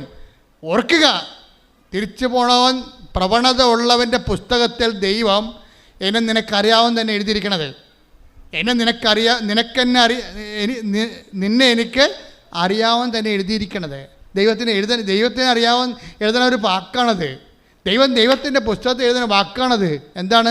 നിന്നെ എനിക്കറിയാമെന്ന്. വേറെ ഒന്നും എഴുതത്തില്ല, വിശദീകരണമൊന്നുമില്ല. ദൈവത്തിൻ്റെ അനന്ത ജ്ഞാനത്തിൽ വിശദീകരണം ടക് ടക് ടകാന്ന് വന്നുകൊണ്ടിരിക്കും. പക്ഷേ എഴുതണ ഇത്രയേ ഉള്ളൂ. എന്താണ്? നിന്നെ എനിക്ക് അറിയാം, അത്രേ എഴുത്തുള്ളൂ. കഴിഞ്ഞ ദിവസം ഞാൻ അവിടെ ഇരുന്ന് ഉറങ്ങിപ്പോയതല്ല, കുർബാന സ്വീകരിച്ചപ്പോൾ മയങ്ങിപ്പോയി. പെട്ടെന്ന് ഒരു മനുഷ്യൻ്റെ ഇടത് കയ്യെ വാച്ച് കെട്ടിയിരിക്കുകയാണ്. ഒരു മഞ്ഞ ഡയലാണ്. അതെനിക്ക് ഡയൽ കാണാം. പെട്ടെന്ന് ഒരു തീ ഇറങ്ങിയിട്ട് മഞ്ഞ ഡയൽ കത്തിപ്പോയി. അപ്പം ഞാൻ ഞെട്ടി ഉണർന്ന്. അപ്പം ഞാൻ പറഞ്ഞു, കർത്താവേ, കടികാരമാണല്ലോ, കയ്യെ കെട്ടിയ കടികാരമാണല്ലോ കത്തിപ്പോയത്. സമയം എൻ്റെ സമയം തീർന്നാന്ന് ഞാൻ ചോദിച്ചത്. കർത്താവിനോട് ചോദിക്കാറില്ല, സമയ കടികാരം കത്തിപ്പോയി, അപ്പോൾ എൻ്റെ സമയം തീർന്ന എന്ന് ഞാൻ ചോദിച്ചു. ചോർത്ത് കഴിഞ്ഞാൽ പിന്നെ ഒരു വിശ്വാസപ്രമാണം ചൊല്ലി വെച്ചാൽ പറഞ്ഞു, കർത്താവേ, അപ്പോൾ എനിക്കൊരു 4 എന്നും പറഞ്ഞ നമ്പർ എൻ്റെ മനസ്സിൽ കാണിച്ചു ഈശോ. അപ്പോൾ ഞാൻ പറഞ്ഞു, ഈശോ 4 ഫിക്സാണ് കേട്ടോ. ഞാൻ വചനം തുറക്കും, ഈ 4 എന്നുള്ള നമ്പരെ നീ എനിക്ക് സന്ദേശം തരണമെന്ന് പറഞ്ഞ്. ഞാൻ വചനം തുറക്കും, ഈ 4 എന്നുള്ള നമ്പറിൽ നീ എനിക്ക് സന്ദേശം തരണം. നമ്മൾ ദൈവത്തോട് സംസാരിക്കാൻ പറ്റും നമുക്ക്. ഇത് ഉടമ്പടിയിൽ വേറൊരു ലോകമാണ്. ഉടനെ ഞാൻ വിശ്വപ്രവാചകനിൽ വചനം തുറന്നപ്പോൾ 2:4. എന്ത്? യൂക്കാടെ സുവിശേഷം 2:4. എന്താ പറയണത്? ജോസഫ് എന്ത് ചെയ്ത്? പേരെഴുതിക്കാൻ വേണ്ടി തൻ്റെ നഗരത്തിലേക്ക് തിരിച്ചുപോയി. ഗർഭിണിയായ മറിയം അവൻ്റെ കൂടെ ഉണ്ടായിരുന്നെന്നാണ്. എൻ്റെ കണ്ണ് നിറഞ്ഞുപോയി. ഞാൻ പറഞ്ഞു, കർത്താവ്, ജീവൻ്റെ പുസ്തകത്തെ പേരെഴുതിക്കാണെങ്കിൽ ജോസഫിൻ്റെ കൂടെ അമ്മ ഉണ്ടാവുമെന്ന് പറഞ്ഞില്ലേ, എനിക്കത് മതി. അതാണ്. അപ്പോൾ അവർ ഗർഭിണിയാന്ന് എഴുതിയിട്ടുണ്ട് അതിനകത്ത്. അവർ വാഗ്ദാന പേടകമാണെന്ന്. സ്വർഗത്തിലെ അമ്മ വാഗ്ദാന പേടകമാണെന്ന് എന്നോട് തൈക്കാട്ടുശ്ശേരി വെച്ച് പറഞ്ഞായിരുന്നോ? ഞാൻ ഉടമ്പടി പുസ്തകം എഴുതിക്കൊണ്ടിരിക്കുന്ന സമയത്ത് പറഞ്ഞു, സ്വർഗത്തിൽ ഒരാലയം കണ്ടു. Take the word of God. പുറപ്പാടിൻ്റെ പുസ്തകം, വെളിപാടിൻ്റെ പുസ്തകം, വെളിപാട് 11:19. അപ്പോൾ സ്വർഗത്തിൽ ദൈവത്തിന്റെ ആലയം തുറക്കപ്പെട്ടു. പറഞ്ഞ, അപ്പോൾ സ്വർഗത്തിൽ ദൈവത്തിന്റെ ആലയം തുറക്കപ്പെട്ടു. അതിൽ അവിടുത്തെ വാഗ്ദാന പേടകം കാണായി. പിണരുകളും ഘോഷങ്ങളും ഇടിമുഴക്കങ്ങളും ഭൂകമ്പവും വലിയ കന്മഴയും ഉണ്ടായി. അടുത്ത വരി. സ്വർഗത്തിൽ വലിയ ഒരു അടയാളം കാണപ്പെട്ടു. സൂര്യനെ ഉടയാടയാക്കിയ ഒരു സ്ത്രീ, അവളുടെ പാദങ്ങൾക്കടിയിൽ ചന്ദ്രൻ, ശിരസിൽ 12 നക്ഷത്രങ്ങൾ കിരീടം. ഉടമ്പടി പുസ്തകം എഴുതിക്കൊണ്ടിരിക്കുന്ന സമയത്ത് ഈശോ പറഞ്ഞത്, മകനെ, ഈ 2 വരി 2 അധ്യായത്തിൽ കിടക്കുകയാണ്. ഇത് 2 ഒന്നായിരുന്നു. അധ്യായം ഇട്ടവന് വന്ന പെസകാണെന്ന്, അധ്യായം തിരിച്ചവന് വന്ന പെസകാണെന്ന്. എന്ന് വെച്ച് കഴിഞ്ഞാൽ 2, അതായത് 11ഉം 12 ആ വചനമെല്ലാം ഒന്നാണ്. അതായത് സ്വർഗത്തിൽ അടയാളം കാണപ്പെട്ടു, വാഗ്ദാന പേടകം കാണപ്പെട്ടു. പിന്നെ ആ വാഗ്ദാന പേടകം ആരാണ്? ഒരു സ്ത്രീയാണെന്ന്, അവൾ ഗർഭിണിയായിരുന്നെന്ന്. അപ്പം അമ്മയാണ് വാഗ്ദാന പേടകം എന്നാണ് പറയണത്. Praise the Lord. ഈ വാഗ്ദാന പേടകമായ അമ്മയോടാണ് നമ്മൾ ഉടമ്പടി ചെയ്തിരിക്കുന്നത്. അതാണ് ഉടമ്പടി മാതാവ് എന്ന് പറയുന്നത്. എന്നോട് പറഞ്ഞത്, നിൻ്റെ കാലം എപ്പോൾ എത്തിയാലും നിൻ്റെ കൂടെ അമ്മ ജീവൻ്റെ പുസ്തകത്തിൽ പേരെഴുതിക്കുന്ന സ്ഥലത്തേക്ക് കൂടെ വരുമെന്നാണ്. ശ്രദ്ധിക്കട്ടെ. അപ്പോൾ എൻ്റെ മക്കളെ, നമ്മൾ എന്തെല്ലാം അനുഗ്രഹങ്ങളെക്കുറിച്ചാണ് നിങ്ങൾ സ്വപ്നം കാണുകയും അതിൽ അമിതമായ പ്രാധാന്യം കൊടുക്കുകയും ചെയ്യുമ്പോൾ എനിക്ക് തോന്നുന്നത് ഉടമ്പടിയിൽ ഏറ്റവും കൂടുതൽ പ്രാധാന്യം കൊടുക്കേണ്ട നിയോഗം എന്ന് പറയുന്നത് ദൈവാനുഭവമാണ്. ദൈവാനുഭവത്തിന് പ്രധാന ഒന്നത്തെ ദൈവാനുഭവം, ഒന്നാമത്തെ നിയോഗം എന്ന് പറയുന്നത് എനിക്ക് ദൈവത്തെ അനുഭവിക്കണം, എനിക്ക് ദൈവത്തെ കാണണം, എനിക്ക് ദൈവത്തിന് വേണ്ടി ജീവിക്കണം, ദൈവത്തിൻ്റെ കൂടെ ആയിരിക്കണം. അങ്ങനെയാണ് നിൻ്റെ മനസ്സെങ്കിലേ ബാക്കിയെല്ലാം എളുപ്പമാകും. നീ ഇത് അവസാനത്തെ കാരണമായിട്ട് പോലും എഴുതണില്ലല്ലോ. അവസാനം ഒന്നുമില്ലേ, കെട്ടിച്ചു വിട്ട മകളുടെ കാര്യം എഴുതി വെക്കും. കെട്ടിച്ചു വിട്ട മകൾക്ക് എഴുതണ്ടെന്നല്ല കാര്യം, എഴുതാനുള്ള എല്ലാം എഴുതിയെങ്കിലും സ്വന്തം കാര്യം മാത്രമേ എഴുതത്തുള്ളൂ, കുടുംബത്തിലുള്ള കാര്യം മാത്രമേ എഴുതത്തുള്ളൂ. അത് ചില ആൾക്കാർ മാത്രമേ അയൽവാസികളുടെ കാര്യം എഴുതത്തുള്ളൂ. പിന്നെ ഞാനിപ്പോൾ വണ്ടിയും കാശും മുടക്കി ഇടിയും കൊണ്ട് വേർപ്പഴിച്ച് ഇവിടെ പുഴുങ്ങി ഇവിടെ ഇരുന്നിട്ട് നടുകട എഴുതാനാണ്, എൻ്റെ കാര്യം നടക്കണ്ട അവിടെ എന്ന് പറയും. അതോടുകൂടി ഉടമ്പടിക്ക് തീരുമാനമാകും. എന്താ കാര്യം? നീ ലോകത്താനാ, നീ ദൈവിക ജീവൻ നിന്നിൽ വസിക്കണില്ല. നീ സ്വന്തം വയറ്റിപ്പഴപ്പിന് വേണ്ടി മാത്രം കെട്ടിയെടുത്ത് വണ്ടിയും കയറി ഇവിടെ വന്നിരിക്കണം. ആ ദൈവത്തിന് എന്തിനാ പിടികൊടുക്കണേ? ദൈവത്തിന് പിടികൊടുക്കരുത്, മറിച്ച് ദൈവം നമ്മളെ പിടിക്കണം. ശ്രദ്ധിക്കട്ടെ. ഹല്ലേലൂയ.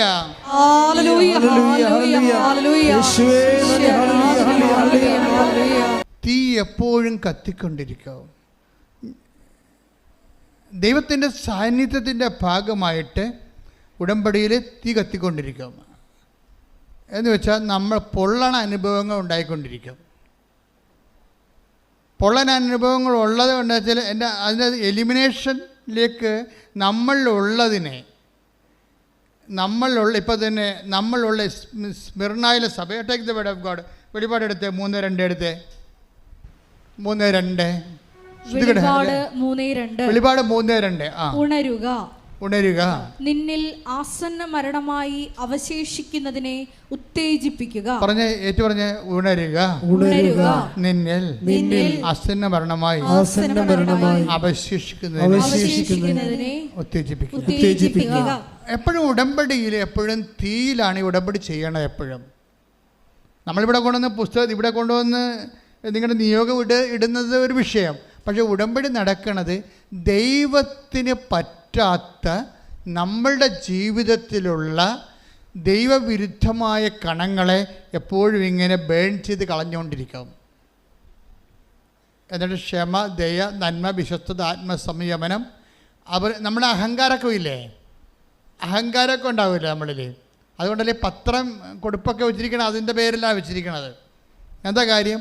പത്രം കൊടുക്കണമെങ്കിൽ അതിനു വേണ്ടി നമ്മുടെ ദുരഭിമാനം കളഞ്ഞിട്ട് മാത്രമേ നമുക്കതൊക്കെ ചെയ്യാൻ പറ്റത്തുള്ളൂ. ബേൺ ചെയ്യാൻ വേണ്ടി ഒത്തിരി സംഭവങ്ങളെ വെച്ചിട്ടുണ്ടേ, ബേൺ ചെയ്ത് കളയാൻ വേണ്ടി. കാര്യം നമുക്ക് ആവശ്യമില്ലാത്ത ദുരഭിമാനം, നമ്മുടെ വീട്, നമ്മുടെ പറമ്പ്, നമ്മുടെ ജാതി, നമ്മുടെ വർഗം, നമ്മുടെ തറവാട്, നമ്മുടെ സൗന്ദര്യം, നമ്മുടെ സ്കൂളിലും കോളേജിലൊക്കെ നമ്മുടെ നിലപാട്, ഇങ്ങനെയൊക്കെ കുറേ സംഭവങ്ങളില്ലേ.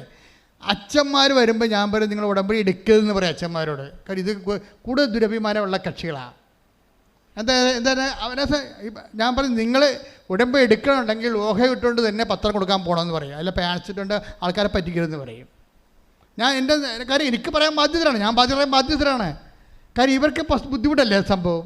അവരുടെ സ്റ്റാറ്റസ് അവർ കീപ്പ് ചെയ്യും, എപ്പോഴും സ്റ്റാറ്റസ് കീപ്പ് ചെയ്യും. ഞാൻ പറഞ്ഞ അച്ഛൻ സ്റ്റാറ്റസ് കീപ്പ് ചെയ്യും.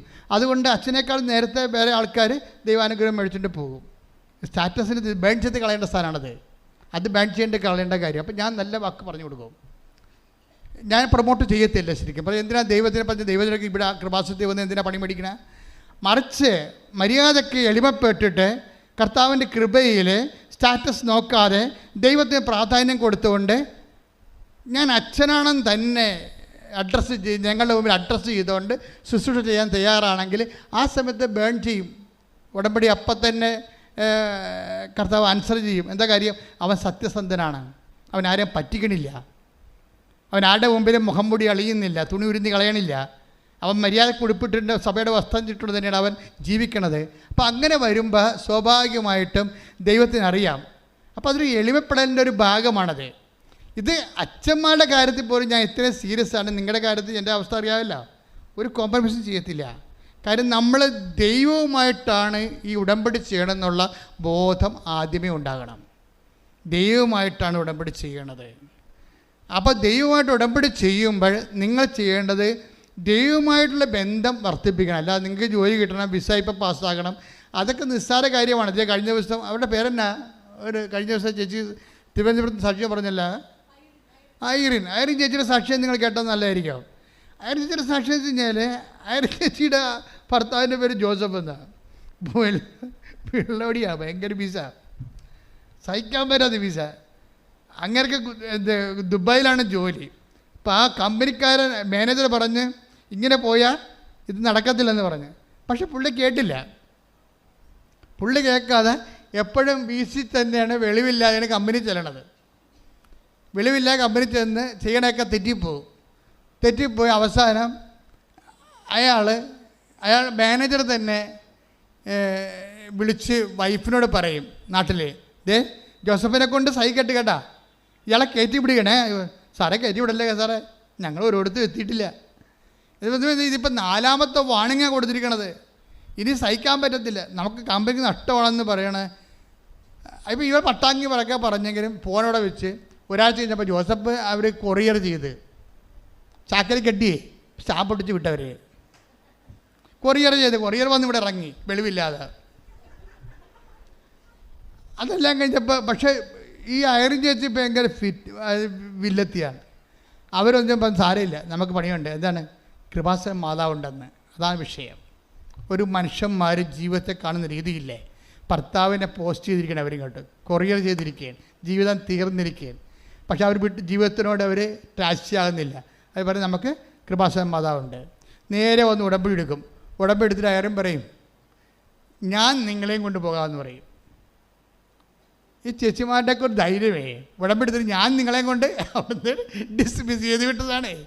ഇയാളെയും കൊണ്ട് അവർ ഉടമ്പടിയുടെ ധൈര്യത്തിൽ ഉടമ്പടി പറയുന്നുണ്ട്, ഞാൻ ഉടമ്പടി കാശുരം പിടിച്ചുകൊണ്ട് ഹോൾഡ് ചെയ്തതിൻ്റെ വിശ്വാസ പ്രവണത ചൊല്ലിക്കൊണ്ട് ഞാൻ ഇവരെയും കൊണ്ട് ദുബായി ചെന്ന് ഭർത്താവിനെ കൊണ്ട് ഭർത്താവിൻ്റെ കമ്പനി ചെന്നിട്ട് പറഞ്ഞു, സാറേ ഞാൻ ഒരു എൽഡർ നേഴ്സാണ്, എനിക്ക് എങ്ങനെയായാലും ഇവിടുന്ന് എപ്പോഴായാലും എനിക്ക് ജോലി കിട്ടും, അല്ലെങ്കിൽ ഞാനെന്ത് ഏതെങ്കിലും തരത്തിൽ സീനിയർ സിറ്റിസൻസിനെങ്കിലും നോക്കിക്കൊണ്ട് ഞാൻ സെറ്റാകും, അതുവരെ ഈ മനുഷ്യനൊന്ന് ഇവിടെ എടുക്കണമെന്ന് പറഞ്ഞു.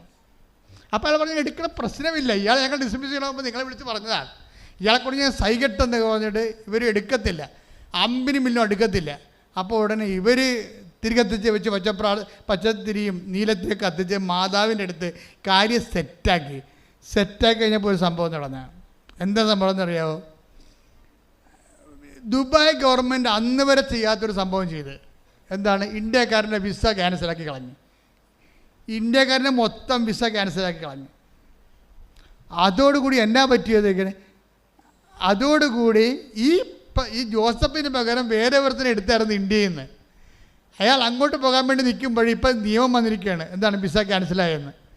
ഇപ്പം വിസ ഉള്ളത് ആർക്കാണ്? ജോസഫിനെ മാത്രം. ജോസഫിനെ തിരിച്ചെടുത്തവർ. ആ ഉടമ്പടി എക്സിക്യൂട്ട് ചെയ്ത ചേച്ചിയാണ് അതിൻ്റെ താരം. മനസ്സിലായില്ലേ? ഒരു ജീവിതം തീർന്നു എന്ന് പറഞ്ഞപ്പോഴേ അവരുടെ പേരെന്നാ? ഐറിൻ ചേച്ചിയാണ് അതിൻ്റെ താരം. അവർ വിട്ടുകൊടുക്കണില്ല, അവർ വീഴുന്നില്ല. അവർ ഉടമ്പടി കാശ് കൊടുത്ത് തൂങ്ങി അവർ ദുബായിൽ എത്തിക്കൊണ്ട് ഈ ഭർത്താവിനെ റീസ്റ്റേറ്റ് ചെയ്യണം കമ്പനിയെ കൊണ്ട് രാജ്യത്തിൻ്റെ നിയമം മാറ്റിക്കൊണ്ട് അമ്മയിൽ വിശ്വസിക്കുമ്പോഴേ, അമ്മയെ മധ്യസ്ഥയാക്കി കഴിയുമ്പോഴേ ആ കൃപാസന അമ്മ ആരാണെന്ന് നിങ്ങൾക്ക് മനസ്സിലാകും. അത് ഉടമ്പടി മാതാവാണ്, വാഗ്ദാന പേടകമാണ്, നമ്മുടെ എല്ലാത്തിൻ്റെയും ആശയുടെ അടിസ്ഥാനമാണ്. ശ്രദ്ധിക്കട്ടെ. ഈ ഐറിന് ഇത്രയും ധൈര്യം കിട്ടിയെന്ന് പറയാം. അനുവെന്നും പറഞ്ഞ ഒരാൾ ട്രിവാൻഡ്രത്തു നിന്നാണ്. ഈ ഐറിൻ ട്രിവാൻഡ്രത്തു നിന്നാണ്. അനു ഒരിക്കൽ ഐറിനെ കണ്ടപ്പോൾ പറഞ്ഞേ, പ്രാർത്ഥന കൊണ്ട് ജീവിക്കാൻ പറ്റുന്നൊരു സ്ഥലമുണ്ടെന്ന് പറഞ്ഞു. ഓരോ മനുഷ്യന്മാർ കൃപാസനത്തിൻ്റെ അനുഭവങ്ങൾ സൂക്ഷിക്കണതേ അയറിനെ കണ്ടപ്പോൾ അനു പറഞ്ഞത് പ്രാർത്ഥിച്ചാൽ പ്രാർത്ഥന കൊണ്ട് ജീവിക്കാൻ പറ്റുന്ന ഒരു സ്ഥലമുണ്ടെന്ന്. അപ്പം അന്ന് തന്നെ ഈ കൃപാസനത്തെ ഇൻട്രൊഡ്യൂസ് ചെയ്തിട്ടുണ്ട്. അപ്പോൾ അവർക്ക് വിഷയമുണ്ട്. അപ്പം നിങ്ങളോർക്കും നിങ്ങൾ ആ അനുവാണ് ഈ കുടുംബം മുഴുവൻ രക്ഷപ്പെടുത്തിയത്. എന്താണ്? ഒറ്റ വാക്കുകൊണ്ടാണ്. അയറിനോട് പറഞ്ഞു പ്രാർത്ഥന കൊണ്ട് ജീവിക്കാൻ പറ്റിയ ഒരു സ്ഥലമുണ്ടെന്ന് പറഞ്ഞു. അത് അവളുടെ തലയ്ക്ക് പിടിച്ച സംഭവം. അതായത് നിങ്ങൾ ക്രിസ്തുവിനെ കൈമാറുമ്പോൾ, പരിശുദ്ധ അമ്മയുടെ മാധ്യസ്ഥം കൈമാറുമ്പോൾ, ശരിക്കും പറഞ്ഞാൽ നിങ്ങൾ സുവിശേഷമാവുകയും സുവിശേഷമേകുകയും ചെയ്യുമ്പോൾ ദൈവത്തിൻ്റെ സ്വന്തമായി മാറുകയാണ് ചെയ്യണത്. ഇങ്ങനെയാണ് പേഴ്സണൽ റിലേഷൻ വർദ്ധിപ്പിക്കണത്. മനസ്സിലായ? ദൈവത്തിൻ്റെ സ്വന്തമാണെന്ന് വിളിച്ചു പറയണമല്ല, ദൈവത്തോട് തോന്നണം. മോസസിനെ കുറിച്ച് തോന്നിയില്ലേ? എനിക്ക് മോസസിനെ അറിയാമെന്ന് പറഞ്ഞു. അതാണ് സംഭവം. അത് നമ്മളുടെ പ്രവർത്തനങ്ങളിലൂടെയാണ് നമുക്ക് ദൈവത്തിന് നമ്മളെ അറിയാൻ കഴിയണത്. ഇപ്പം എന്തുകൊണ്ടാണ് മോസസിനെ അറിയാമെന്ന് പറയാൻ കാരണം? അതിൻ്റെ താഴെയുണ്ട്. അതായത് 32, അതായത് പുറപ്പാടിൻ്റെ 32 താഴെ ശ്രുതികട ഹല്ലേലൂയ 32:14 താഴെ വായിച്ച് ശ്രുതികട ഹല്ലേലൂയ. യേശുവേ നന്ദി. ഹല്ലേലൂയ ഹല്ലേലൂയ ഹല്ലേലൂയ ഹല്ലേലൂയ ഹല്ലേലൂയ. പുറപ്പാട് 32:14 തൻ്റെ ജനത്തിനെതിരായുള്ള തീരുമാനത്തിൽ നിന്ന് അവിടുന്ന് പിന്മാറി.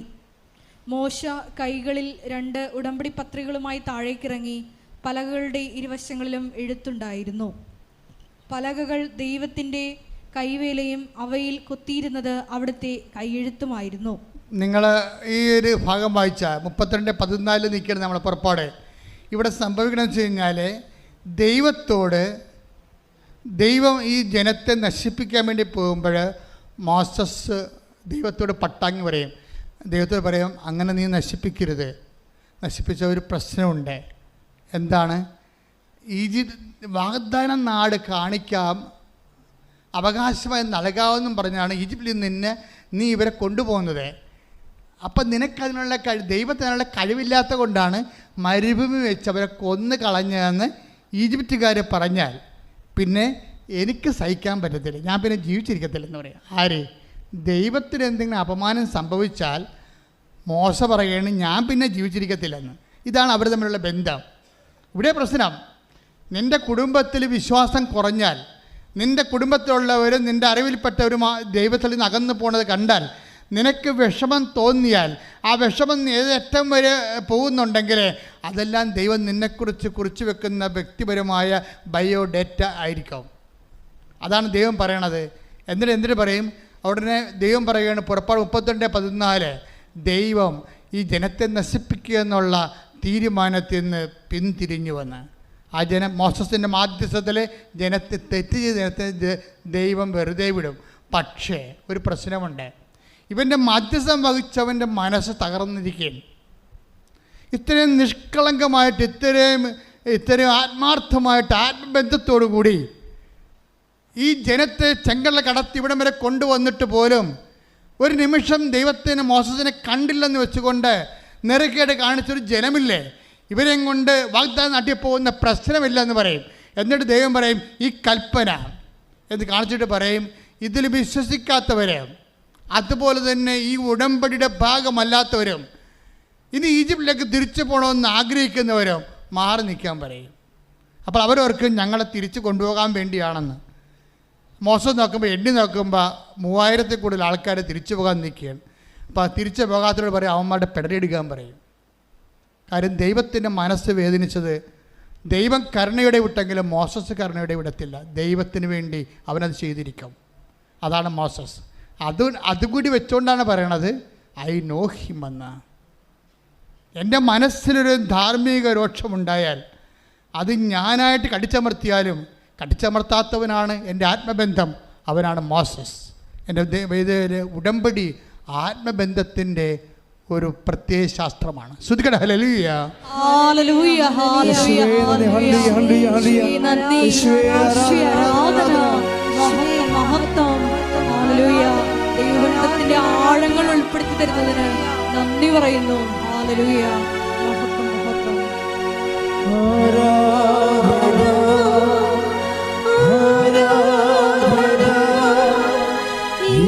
യേശുവേ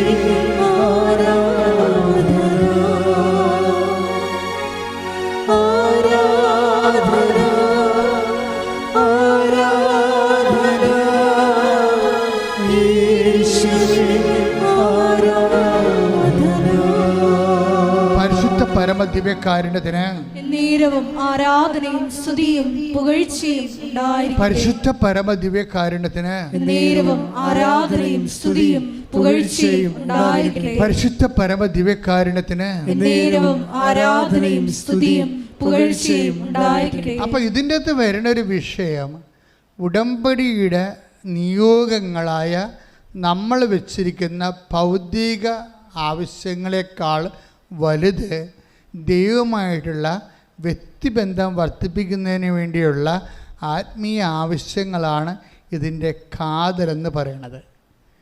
അതനുസരിച്ചാണ് നമ്മൾ ഇത് മൂവ് ചെയ്യണമെന്നുണ്ടെങ്കിൽ ഇന്ന് ഉടമ്പടിക്ക് ലഭിക്കുന്നതിനേക്കാൾ വലിയ സാക്ഷ്യങ്ങൾ പറയാൻ അച്ഛൻ മുമ്പ് പറഞ്ഞ പോലെ ഇത് നിത്യത വരെ നീണ്ടു നിൽക്കുന്ന ഒരു ബന്ധമാണ്. ഇത് നിങ്ങളുടെ നാട് കൊണ്ട് അവസാനിക്കണില്ല. നിങ്ങളിവിടെ എല്ലാ തരത്തിലുള്ള മനുഷ്യരുണ്ട്. ചിലരെ കുഴിച്ചിടും മരിച്ചു കഴിയുമ്പോൾ ചിലരെ കത്തിച്ച് കളയും. എന്തായാലും ആ കുഴിക്കും കത്തിക്കലിനും അപ്പുറത്തേക്കാണ് ഉടമ്പടി നിങ്ങളെ കൊണ്ടുപോകുന്നത്, ദൈവത്തിൻ്റെ നിത്യത വരെ. ശ്രുതിക്കട്ടെ. പരിശുദ്ധ പരമ ദിവ്യകാരുണ്യത്തിന് ആരാധനയും സ്തുതിയും പുകഴ്ചയും ഉണ്ടായിരിക്കട്ടെ. പ്രാർത്ഥികർത്താവായ ദൈവമേ, ഈ ഉടമ്പടിയിലൂടെ അങ്ങയുമായി ആത്മബന്ധത്തിലെ ആഴപ്പെടാനുള്ള പ്രത്യേക വിവേചന അധികാര വെളിപാട് ശക്തി എനിക്ക് നൽകണമേ. ശ്രുതികട ഹല്ലേലൂയ. അച്ഛൻ പറഞ്ഞുകൊണ്ടിരുന്ന മുഴുവനും ആത്മബന്ധത്തിലെ ദൈവവുമായിട്ട് നിങ്ങൾ ചെയ്യുന്ന ഓരോ പ്രേക്ഷിത പ്രവർത്തനങ്ങൾ അത് ദൈവത്തോട് വ്യക്തിപരമായ ബന്ധങ്ങളെ ആഴപ്പെടാൻ വേണ്ടി ചെയ്യുന്ന പ്രേക്ഷിത പ്രവർത്തനങ്ങളായിട്ട് കണ്ടുകൊണ്ട് വേണം ആ വിഷയങ്ങളെല്ലാം ചെയ്യേണ്ടത്. ഉടമ്പടിക്കാലം വരെ എന്തെങ്കിലും ചെയ്ത് എന്തെങ്കിലും ഒപ്പിച്ച് ഒരു ഫങ്ഷണറി ആയിട്ട് നിങ്ങൾക്ക് വേണമെങ്കിൽ ജീവിക്കാൻ പറ്റും. അതുകൊണ്ട് തന്നെ ഉടമ്പടി സ്ലോ ആയിട്ട് വരാൻ സാധ്യതയുണ്ട്. ഉടമ്പടി കാലത്ത് ഉടമ്പടിയുടെ ചില നിബന്ധനകളെ ഭംഗന്തരേണം നിറവേറ്റിക്കൊണ്ട് നിങ്ങൾക്ക് ഒരു താത്വികമായിട്ടും സാങ്കേതികമായിട്ടൊക്കെ ഉടമ്പടി ചെയ്യാൻ പറ്റും. പക്ഷെ അപ്പോഴും സ്ലോ ആയിപ്പോവും. പലരുടെ ഉടമ്പടിക്ക് അനുഗ്രഹം ഇങ്ങനെ സ്ലോ ആകേണ്ട കാര്യമില്ലേ? ഈ ഉടമ്പടി തരണ കാലത്ത് കർത്താവ് പറഞ്ഞ ഉടമ്പടി ഉടനടി അനുഭവം എന്നാണ് പറഞ്ഞത്. ബിഷപ്പ് എന്നെ വിളിച്ചിട്ട് പറഞ്ഞു അങ്ങനെ എഴുതാൻ പറ്റത്തില്ലെന്ന് പറഞ്ഞുകൊണ്ടാണ് ഞാനത് മാറ്റിയത്. പിതാവിനെ അനുസരിച്ചുകൊണ്ട് മാറ്റിയതാണ്, അല്ലെങ്കിൽ മാറ്റേണ്ട കാര്യമില്ല എനിക്ക്. പക്ഷെ ഉടമ്പടി ഇപ്പോഴും ഈശോ പറഞ്ഞത് എന്താണ്? കഴിഞ്ഞ ദിവസം അയ്യപ്പൻ എന്ന് പറഞ്ഞൊരു ആൾ സാക്ഷ്യം പറഞ്ഞു. നിങ്ങൾ അയ്യപ്പൻ്റെ സാക്ഷ്യം കിടപ്പുണ്ട്. അയ്യപ്പൻ തൃശ്ശൂർക്കാരനാണ്. അപ്പം അദ്ദേഹത്തിൻ്റെ മകൻ പെട്ടെന്ന് ഡിസ്ക് ബൾജായിട്ട് അരക്കെട്ടിന് താഴേക്ക് മൊത്തം മരവിച്ചു പോയി, ശരീരം മൊത്തം മരവിച്ചു പോയി. കുറേ ട്രീറ്റ്മെൻറ്റ് കഴിഞ്ഞിട്ടും മരവിപ്പ് തന്നെ. കുറേ ട്രീറ്റ്മെൻറ്റ് കഴിഞ്ഞ് മരവിപ്പ് തന്നെ, മാറ്റമില്ല.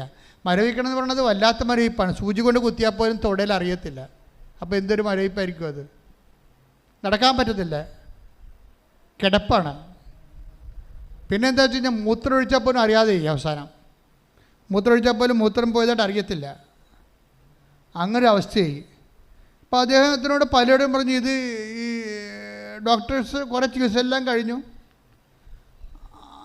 പല സ്ഥലത്തും പോയ ആശുപത്രി ഒന്നും പേരൊന്നും ഇവിടെ പറഞ്ഞ ആവശ്യമില്ലല്ലോ. അവർക്ക് പോകാൻ പറ്റുന്ന എല്ലാ സ്ഥലത്തും പോയി. പിന്നെ അവസാനം പറഞ്ഞ് ചിലർ പറയും രോഗമൊന്നും കാണുന്നില്ല, സൈക്കോളജിക്കൽ പ്രോബ്ലം ആണെന്ന് പറഞ്ഞ്. എന്നാൽ പിന്നെ സൈക്കാട്രിസ്റ്റ് അടുത്തും പോയി. എന്നിട്ട് മരവിപ്പിന് മാറ്റമൊന്നുമില്ല, എഴുന്നേക്കാനും പറ്റണില്ല. അവസാനം ആരാണ്ട് ഒരു ടീച്ചറ്, അതൊരു മെൻറ്റർ, ആരാ അവർ ജാസ്മിൻ എന്നും പറഞ്ഞൊരു ടീച്ചർ അവരുടെ വീട്ടിൽ ചെല്ലാം ഉടമ്പടി തേന് കൊടുക്കാൻ വേണ്ടി. അത് കൊടുക്കാൻ ചെന്നപ്പോൾ അവർക്ക് സംശയം തോന്നി, പറയണോ ഇങ്ങനെ കൃപാസനത്തെക്കുറിച്ച് പറയണോ? പറഞ്ഞാൽ ഇവർക്ക് എന്ത് തോന്നുമായിരിക്കും, അവരത് ആക്ഷേപിച്ച് കളയുവാ. അപ്പോൾ അത് സങ്കടമാണ്. മാതാവിനെക്കുറിച്ച് അങ്ങനെയൊക്കെ പറഞ്ഞാൽ അവർക്ക് പറയുന്നവർക്ക് സങ്കടം വരത്തില്ലേ? പറയണ. പക്ഷേ ജാസ്മിൻ ഇവർ തീർന്നെന്ന് കണ്ടപ്പോൾ, ഇനി ഒരു മാർഗമില്ലെന്ന് കണ്ടപ്പോൾ ജാസ്മിൻ പറഞ്ഞ് കൃപാസന മാതാവിൻ്റെ അടുത്ത് പോയാൽ രക്ഷപ്പെടുമെന്ന് പറഞ്ഞ്. ഉടനെ അയ്യപ്പൻ കുഞ്ഞിനെയും കൊണ്ട് ഇവിടെ വന്ന് വീൽ ചെയറിലാണ് വന്നത്. ഉടമ്പടി എടുത്തു, ആൾത്താറിലും വന്ന് പ്രാർത്ഥിച്ചു, മാതാവിനെയും കണ്ട്. അപ്പോൾ ഒരു കൊല്ലമായിട്ട് അനക്കമില്ലാത്ത പയ്യനാണ്. ചേർത്തല ചെന്നപ്പോൾ അവൻ പറഞ്ഞ് വണ്ടി നിർത്തിക്ക്, എനിക്കൊന്ന് ഇറങ്ങി നിൽക്കണമെന്ന് പറഞ്ഞ്. അപ്പോൾ അവൻ ഇറങ്ങി നിന്ന് രണ്ട് ചെവിട് നടന്ന്. എന്നിട്ട് പിന്നെ തളർന്നപ്പോൾ പിന്നെയും കയറിയ ആൾ വീട്ടിൽ ചെന്ന് കഴിഞ്ഞ ഫെബ്രുവരിയിൽ ആദ്യ വാരം മാതാവ് സ്വപ്നത്തിൽ വെച്ചാൽ പറഞ്ഞ് ഫെബ്രുവരി 26 കംപ്ലീറ്റ് സുഖമാവെന്ന് പറഞ്ഞവനോട്. 28 ഫെബ്രുവരി 28 കംപ്ലീറ്റ് സുഖമാവെന്ന് പറഞ്ഞ്. അമ്മ പറഞ്ഞ അതേ സമയത്ത് 28 അവൻ നടക്കാൻ തുടങ്ങിയാണ്. ഹല്ലേലൂയ ഹല്ലേലൂയ ഹല്ലേലൂയ. യേശുവേ നന്ദി. ഇതാണ് കൃപാസന അനുഭവം എന്ന് പറയണത്. അപ്പം നമ്മളൊന്ന് മനസ്സ് വെച്ച ഒരു സെക്കൻഡ് മതി. ഈ വിഷയം നിങ്ങൾ ആ സാക്ഷ്യം നോക്കണം. ആ സാക്ഷ്യം കിടപ്പുണ്ട്. അയ്യപ്പൻ്റെ സാക്ഷ്യമാണ് ഈ ആഴ്ചത്തെ നല്ല വലിയ സാക്ഷ്യങ്ങളൊന്നും അതാണ്. അതായത് എന്ന് വെച്ച് കഴിഞ്ഞാൽ മുഴുവനും മരവിച്ച് തീർന്നു, ഇനി ഇവിടെ കിടന്ന് മരിച്ചു പോകത്തുള്ളെന്ന് വിചാരിച്ചാലും അമ്മ വന്നൊന്ന് തൊട്ടാലേ അതോട് ജീവൻ തിരിച്ചു കിട്ടും. അപ്പോൾ ഇതാണ് ഉടമ്പടി എന്ന് പറയണത്. അപ്പോഴും നിങ്ങൾക്ക് അത്രയും വ്യക്തമായ കാര്യമാണെങ്കിൽ ആദ്യമതിന് നമ്മൾ ചെയ്യേണ്ടത് എന്താണ്? അടയാളം കാണട്ടെ. അയ്യപ്പൻ്റെ മോന് കാണിച്ചല്ല, ആൻ്റപ്പൻ്റെ മോന് കാണിച്ചല്ല, എനിക്ക് കാണിക്കട്ടെ എന്ന് പറഞ്ഞിരുന്നാൽ നടക്കത്തില്ല സംഭവം. അപ്പോൾ നിങ്ങൾ ദൈവത്തെ പരീക്ഷിക്കാൻ വേണ്ടിയിരിക്കുകയാണ്. നിങ്ങൾ ചെയ്യേണ്ടത് ആദ്യം ദൈവവുമായിട്ട് ആത്മബന്ധം ഉണ്ടാക്കാൻ നോക്കണം. അപ്പോൾ ദൈവത്തിന് തോന്നണം ദൈവത്തിൻ്റെ മകളാണ്, ദൈവത്തിൻ്റെ മകനാണ്. ഉടമ്പടിക്കാലം കഴിഞ്ഞാലും നീ വിശുദ്ധിയോടെയും ദൈവത്തിന് വേണ്ടി ജീവിക്കുമെന്ന് ദൈവത്തിന് തോന്നിയാൽ ഉടമ്പടി ടൈം ഷോർട്ടായി വരും.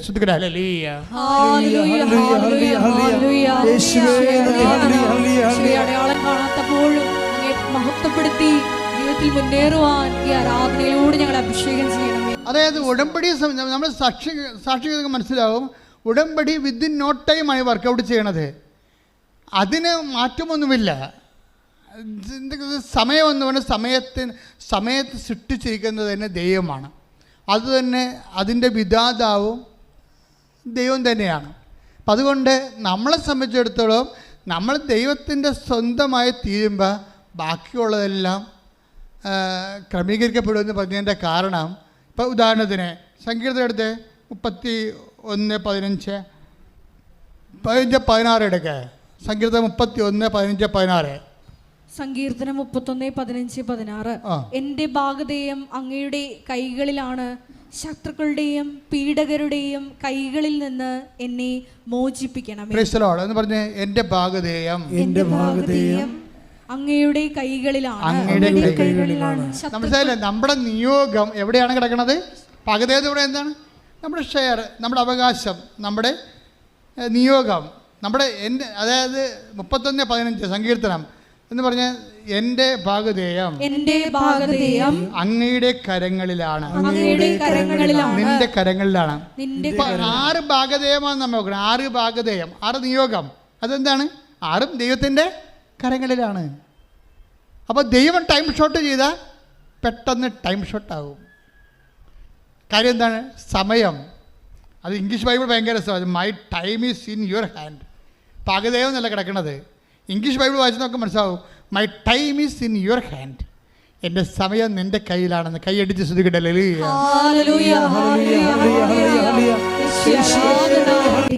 ഈ my time is in your hand എന്ന് പറഞ്ഞില്ലേ? എന്താണ്? എൻ്റെ സമയം, എൻ്റെ ജോലി കിട്ടുന്ന സമയം, എൻ്റെ വിവാഹ സമയം, മൈ ഡെസ്റ്റിനേഷൻ, എൻ്റെ ഭാഗധേയം, എനിക്ക് മക്കൾ ഉണ്ടാകുന്ന സമയം, അതാണ് നിൻ്റെ കയ്യിലാണെന്ന്. അതാണ് സങ്കീർത്തനം 32:31-15. അതായത് എനിക്ക് ജോലി കിട്ടുന്ന സമയം എവിടെയാണ്? നിൻ്റെ കൈകളിലാണ്. എൻ്റെ വിവാഹ സമയം നിൻ്റെ കൈകളിലാണ്, അല്ലേ? എൻ്റെ പരീക്ഷാ വിജയത്തിൻ്റെ സമയം നിൻ്റെ കൈകളിലാണ്. അപ്പോൾ എല്ലാം my time is in your hand. സങ്കീർത്തനം 31:15. ഇനി ദൈവത്തിൻ്റെ കൈകളിലാണ് നമ്മുടെ ഭാഗധേയമെങ്കിൽ, നമ്മുടെ ഓരോ നിയോഗങ്ങൾ നിവൃത്തിയാകുന്ന ടൈമെങ്കിൽ, ഈ ടൈം ഷോർട്ട് ചെയ്യാനുള്ള മാർഗം എന്താണ്?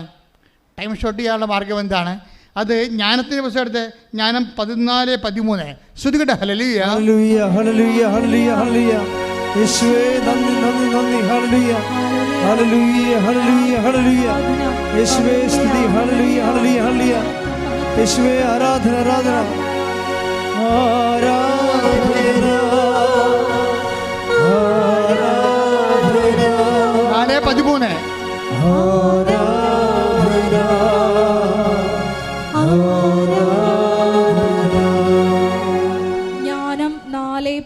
ജ്ഞാനം 4:13.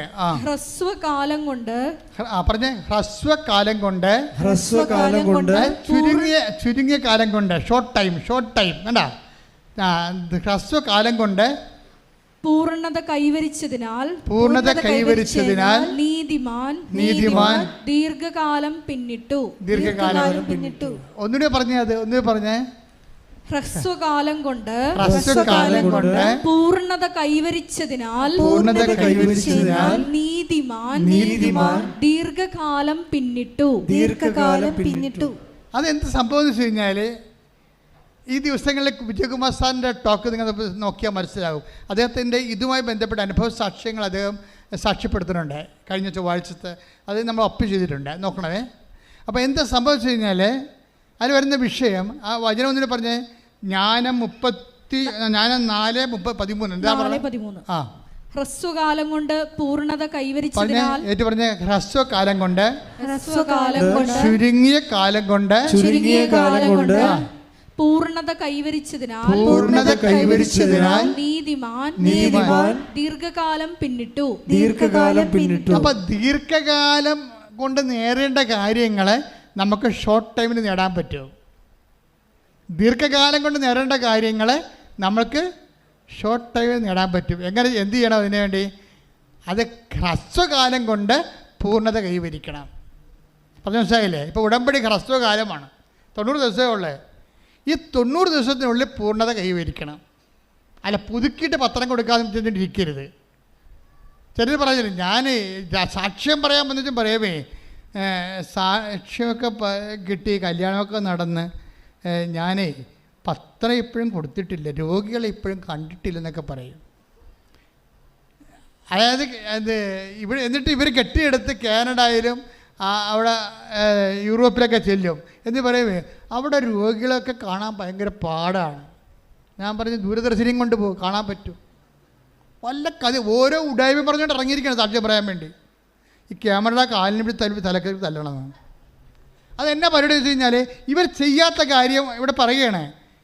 അതായത് ഈ സമയം വരെ ആ 90 ദിവസം കഴിഞ്ഞ് ദൈവം അനുഗ്രഹിച്ചു, ഇപ്പോഴും രോഗികളെ കണ്ടിട്ടില്ല അവർ, ഇപ്പോഴും പത്രം കൊടുത്തിട്ടില്ല അവർ. പക്ഷെ ബൈബിൾ എന്താ പറയണത്? ഹ്രസ്വകാലം കൊണ്ട് പൂർണ്ണത കൈവരിച്ചാൽ ദീർഘകാലം കൊണ്ട് ദൈവം ചെയ്യാനുള്ളത് ആ ഹ്രസ്വകാലത്ത് ദൈവം ചെയ്യും. അതാണ് ഉടമ്പടിയുടെ പ്രശ്നം. അത് വിജയകുമാർ സാർ എന്താ പറയാൻ കാര്യം എന്താ അറിയാമോ? വിജയകുമാർ സാർ കഴിഞ്ഞ പ്രാവശ്യം ഇപ്പോൾ എന്തോ ഒരു പരിപാടിക്ക് വന്നായിരുന്നു ഇവിടെ. ഒരു ദിവസം ഒരു പരിപാടിക്ക് ഒരു രാഷ്ട്രീയ പ്രോഗ്രാം ഉണ്ടായപ്പോൾ വിജയകുമാർ സാർ വന്ന് കഴിഞ്ഞപ്പോൾ പോകാൻ നേരത്തെ എന്നോട് പറഞ്ഞു, അച്ഛാ കാശെല്ലാം ഗവൺമെൻറ്റിൻ്റെ കയ്യിലാണ്, സർക്കാരിൻ്റെ കയ്യിലാണ്. പുള്ളിക്ക് പയറും അരിയൊക്കെ ഗവൺമെൻറ് കൊടുക്കുന്ന പരിപാടിയാണ്. നല്ല കാശുണ്ട്, കോടികൾ കിട്ടാനുണ്ട്. പക്ഷേ ഇപ്പം ലോൺ എടുക്കേണ്ടി വരികയാണ്. അതിൻ്റെ പലിശ പോലും ഗവൺമെൻറ് തരത്തില്ല. ഞാൻ കോടതിയിൽ പോയിരിക്കണമെന്ന് പറഞ്ഞു, ഹൈക്കോടതി പോയിരിക്കുകയാണ് ഗവൺമെൻറ്റിനെതിരെ. പക്ഷേ അതിന് ഏത് കാലത്താണ് ഇനി ഗവൺമെൻറ് നോട്ടീസ് അയക്കണം. അപ്പോൾ ഗവൺമെൻറ് കാര്യം പറയും. പിന്നെ അത് 10 കൊല്ലം വേണമെങ്കിൽ നീണ്ടുപോകും. ആ സമയത്ത് പലിശ മാത്രം പോകും. അച്ഛനൊരു ഡേറ്റ് പറയാൻ പറയും.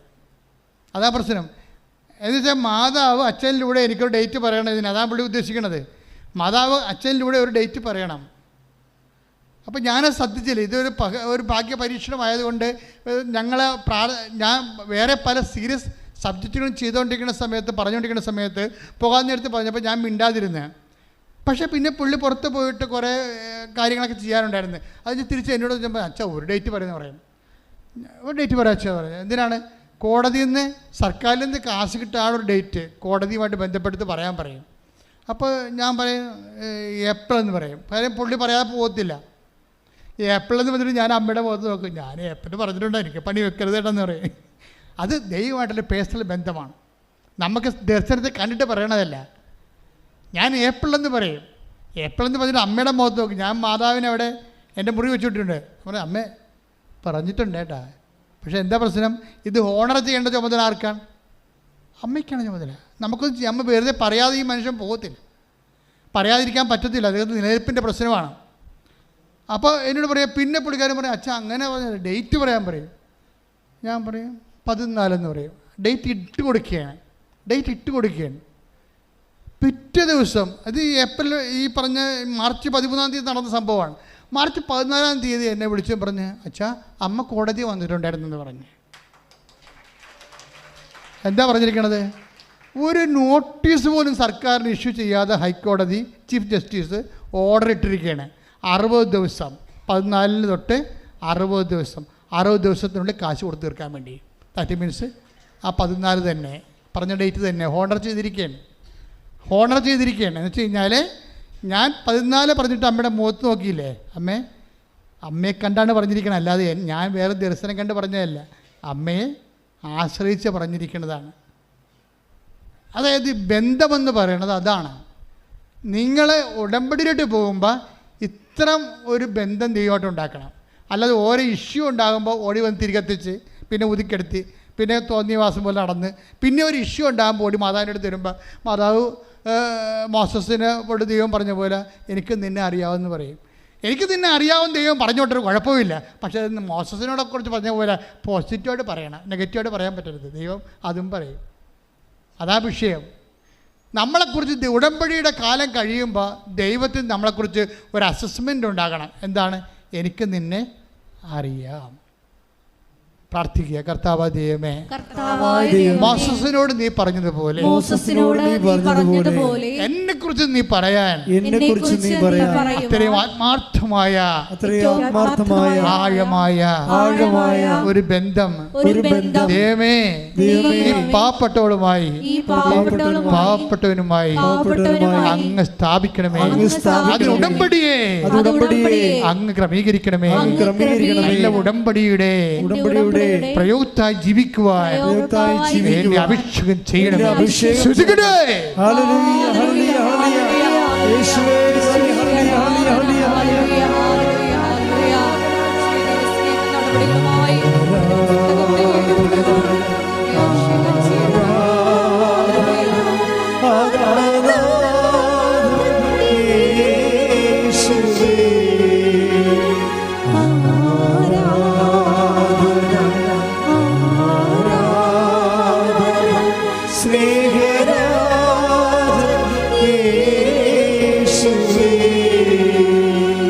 എഴുന്നേൽക്കുക. പരിശുദ്ധ പരമദിവ്യകാരുണ്യത്തിന് പരിശുദ്ധ പരമദിവ്യകാരുണ്യത്തിന് പരിശുദ്ധ പരമദിവ്യകാരുണ്യത്തിന് ആരാധന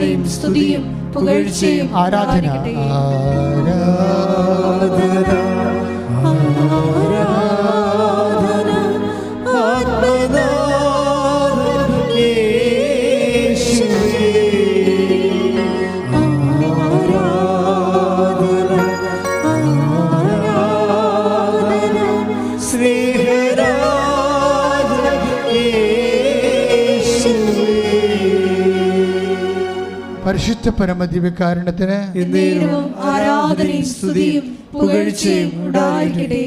15 126 56 ഒറ്റ നമ്പറല്ല, 3 നമ്പറാണ്. 15 ഒരു നമ്പർ, 126 നമ്പർ, 56 വേറെ നമ്പർ. ഈ നമ്പറിന് പ്രാധാന്യമുള്ള വിഷയങ്ങളുമായിട്ട് ബന്ധപ്പെട്ടിരിക്കുന്ന വ്യക്തികൾക്ക് ദൈവികമായ അനുഗ്രഹത്തിൻ്റെ സൂചനകളാണ്. അത് വെച്ച് അവർ പ്രാർത്ഥിക്കാൻ ആവശ്യപ്പെട്ടിരിക്കുന്നു. സ്തുതിക്കട്ടെ. ഹല്ലേലൂയ, ഹല്ലേലൂയ, ഹല്ലേലൂയ, ഹല്ലേലൂയ, ഹല്ലേലൂയ. ദൈവിക സന്ദേശത്തിന് നന്ദി പറയുന്നു. ഹല്ലേലൂയ, ഹല്ലേലൂയ.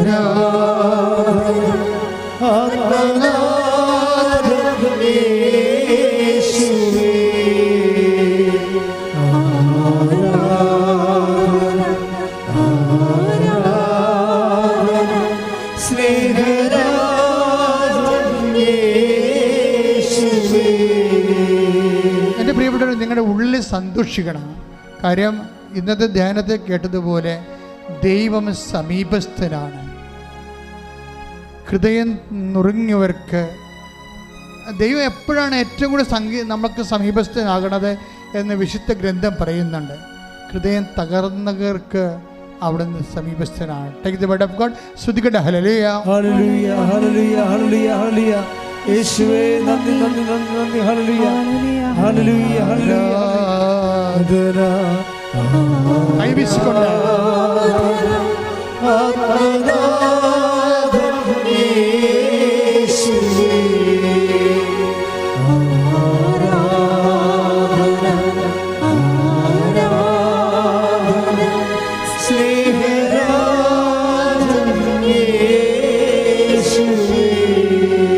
സങ്കീർത്തനങ്ങൾ 145:18 തന്നെ വിളിച്ചപേക്ഷിക്കുന്നവർക്ക്, ഹൃദയ പരമാർത്ഥതയോടെ വിളിച്ചപേക്ഷിക്കുന്നവർക്ക് കർത്താവ് സമീപസ്ഥനാണ്. ഹൃദയം നുറുങ്ങിയവർക്ക് അവിടുന്ന് 34 എടുത്തേ. ശ്രുതികട. ഹല്ലേലൂയ, ഹല്ലേലൂയ, ഹല്ലേലൂയ, ഹല്ലേലൂയ. യേശുവേ നന്ദി. ശ്രുതികട. ഹല്ലേലൂയ, ഹല്ലേലൂയ, ഹല്ലേലൂയ, ഹല്ലേലൂയ, ഹല്ലേലൂയ. യേശുവേ, യേശുവേ. 34 സങ്കീർത്തനം 18 തിരുവചനം. ഹൃദയം നുറുങ്ങിയവർക്ക് കർത്താവ് സമീപസ്ഥനാണ്, മനമുരുകിയവരെ അവിടുന്ന് രക്ഷിക്കുന്നു. എൻ്റെ പ്രിയപ്പെട്ട, ഇതാണ് കാലാവസ്ഥ. കർത്താവ് അടുത്ത് വരുന്ന കാലാവസ്ഥയാണ്. എന്താണ്? ഹൃദയം നുറുങ്ങിയവർക്ക് കർത്താവ് സമീപസ്ഥനാണ്. കർത്താവ് സമീപസ്ഥനാണ്. മനം തകർന്നവർക്ക് അവിടുന്നാണ് രക്ഷകൻ. ഇപ്പൊ സങ്കീർത്തനം 34:18 വചനമാണ്. അതായത് നമ്മൾക്ക് എപ്പോഴാണ് ഹൃദയം നുറുങ്ങിയത്, എപ്പോഴാണ് ജീവിതം തകർന്നിരിക്കുന്നത്, അപ്പോഴാണ് ദൈവം നമുക്ക് അടുത്ത് അനുഭവിക്കാൻ പറ്റുന്ന കാലാവസ്ഥയാണത്. അത് മനസ്സിലാക്കിയിട്ട് നിരാശപ്പെടാതെ പ്രാർത്ഥനയിലും സൽപ്രവർത്തികളിലും നമ്മുടെ വിശ്വാസത്തെ സാധൂകരിച്ചുകൊണ്ട് മുന്നേറണമെന്നാണ് കർത്താവ് ആഗ്രഹിക്കുന്നത്. ശ്രുതികട്ടെ. ഹല്ലേലൂയ, ഹല്ലേലൂയ, ഹല്ലേലൂയ, ഹല്ലേലൂയ. യേശുവേ ആരാധന.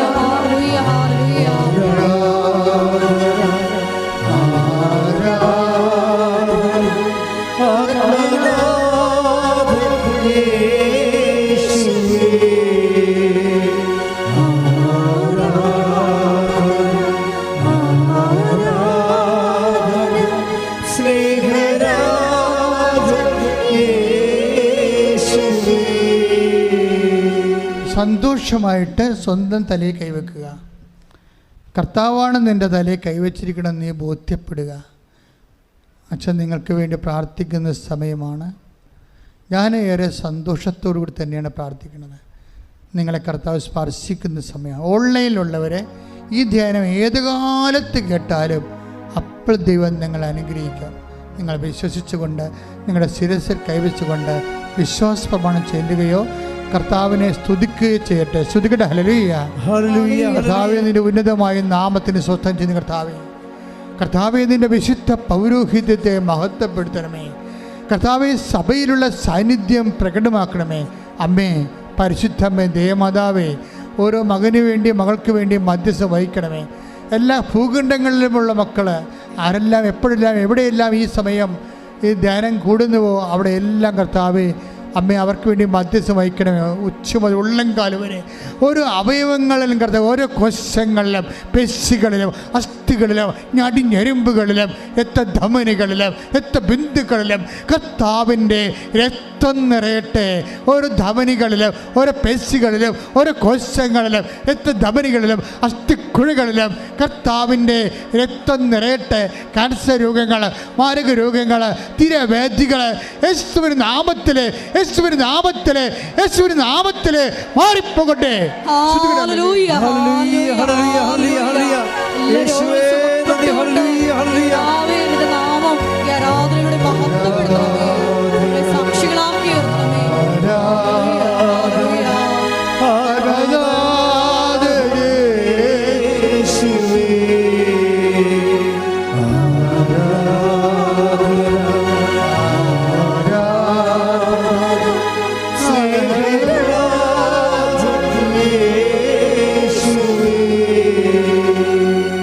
കൈകൾ തന്നെ എടുത്ത് രണ്ട് കൈകളും വയറിൽ വെക്കുക. നമ്മളിപ്പോൾ പ്രാർത്ഥിക്കുന്ന ഉദരസംബന്ധമായ രോഗങ്ങൾ ഉള്ള നിങ്ങൾക്ക് മാത്രമല്ല, നിങ്ങളുടെ അറിവിൽപ്പെട്ട ആരെങ്കിലും ഉദരത്തിൽ ക്യാൻസർ, മക്കളില്ലാത്തവർ, പാങ്ക്രിയാസ് രോഗങ്ങൾ, കുടൽ രോഗങ്ങൾ, പഴുപ്പ് രോഗങ്ങൾ, നടുവെല്ലിൻ്റെ രോഗങ്ങൾ, കിഡ്നി രോഗങ്ങൾ, കരൾ രോഗങ്ങൾ, PCOD രോഗങ്ങൾ, പിസ്റ്റുല രോഗങ്ങൾ, അർസസ് രോഗങ്ങൾ, അൾസർ രോഗങ്ങൾ, രക്തം പൊക്കിൻ്റെ രോഗങ്ങൾ, മൊത്തം അറിയാതെ പോകുന്ന രോഗങ്ങൾ, എല്ലാ രോഗങ്ങളും സുഖപ്പെടാൻ വേണ്ടി ശ്രുതിക്കട്ടെ. ഹല്ലേലൂയ. കർത്താവേ, നിന്റെ ഉന്നതമായ നാമത്തിന് സ്വന്തം ചെയ്യുന്ന കർത്താവേ, കർത്താവേ, നിന്റെ വിശുദ്ധ പൗരോഹിത്യത്തെ മഹത്വപ്പെടുന്ന കർത്താവേ, കർത്താവ് സഭയിലെ സാന്നിധ്യം പ്രകടമാക്കുന്ന കർത്താവെ, 38 വർഷമായി അർപ്പിച്ച യോഗ്യതയാൽ കൃപാസ്ഥാനത്താറെ ജീവനോടെ പ്രത്യക്ഷപ്പെട്ട പരിശുദ്ധ അമ്മയുടെ മാധ്യസ്ഥത്തിൽ മാർഗരോഗങ്ങൾ, തീരവേദികൾ, കിഡ്നി രോഗങ്ങൾ, നടുവേ രോഗങ്ങൾ, അസ്ഥിരോഗങ്ങൾ, ഉത്തര രോഗങ്ങൾ യേശുവിൻ്റെ നാമത്തിൽ മാറിപ്പോകട്ടെ. ശ്രുതികട്ടെ.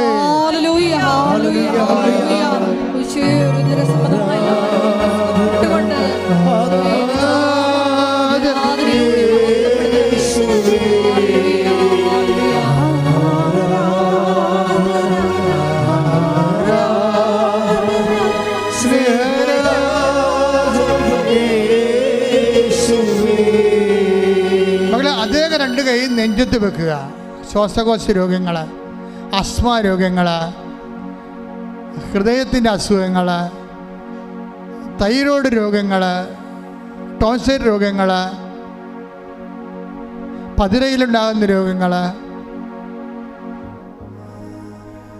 കർത്താവിൻ്റെ നാമത്തിൽ മാറിപ്പോകാൻ വേണ്ടി ഈശോ നാമത്തിൽ സ്തുതിക്കട്ടെ. കർത്താവേ, നിന്റെ ഉന്നതമായ നാമത്തിന് സ്വന്തം ചെയ്യുന്ന കർത്താവേ, കർത്താവ് നിന്റെ തിരുമുറിവാർന്ന വലുതുകരം കർത്താവ് നെഞ്ചിൽ വെക്കണം. പ്രാർത്ഥന കർത്താവേ, ബ്രസ്റ്റ് ക്യാൻസറുകൾ കർത്താവേ, നെഞ്ചിൻ്റെ മറ്റ് രോഗങ്ങൾ കർത്താവേ, നെഞ്ചിന് ശ്വാസമെടുക്കാൻ പറ്റാത്ത അവസ്ഥ കർത്താവേ, ന്യൂമോണിയ, ടൈഫോയിഡ് രോഗങ്ങൾ കർത്താവേ, സ്പോണ്ടിലോസിസ് രോഗങ്ങൾ കർത്താവേ, പിൻകഴുത്തിൻ്റെ രോഗങ്ങൾ കർത്താവേ, യേശുവിൻ്റെ നാമത്തിൽ പതിര് രോഗങ്ങൾ, കരൾ രോഗങ്ങൾ, യേശു ക്രിസ്തുവിൻ്റെ ഉന്നതമായ നാമത്തിൽ മാരക രോഗങ്ങൾ, ശ്വാസകോശ രോഗങ്ങൾ യേശുവിൻ്റെ നാമത്തിൽ മാറിപ്പോകട്ടെ.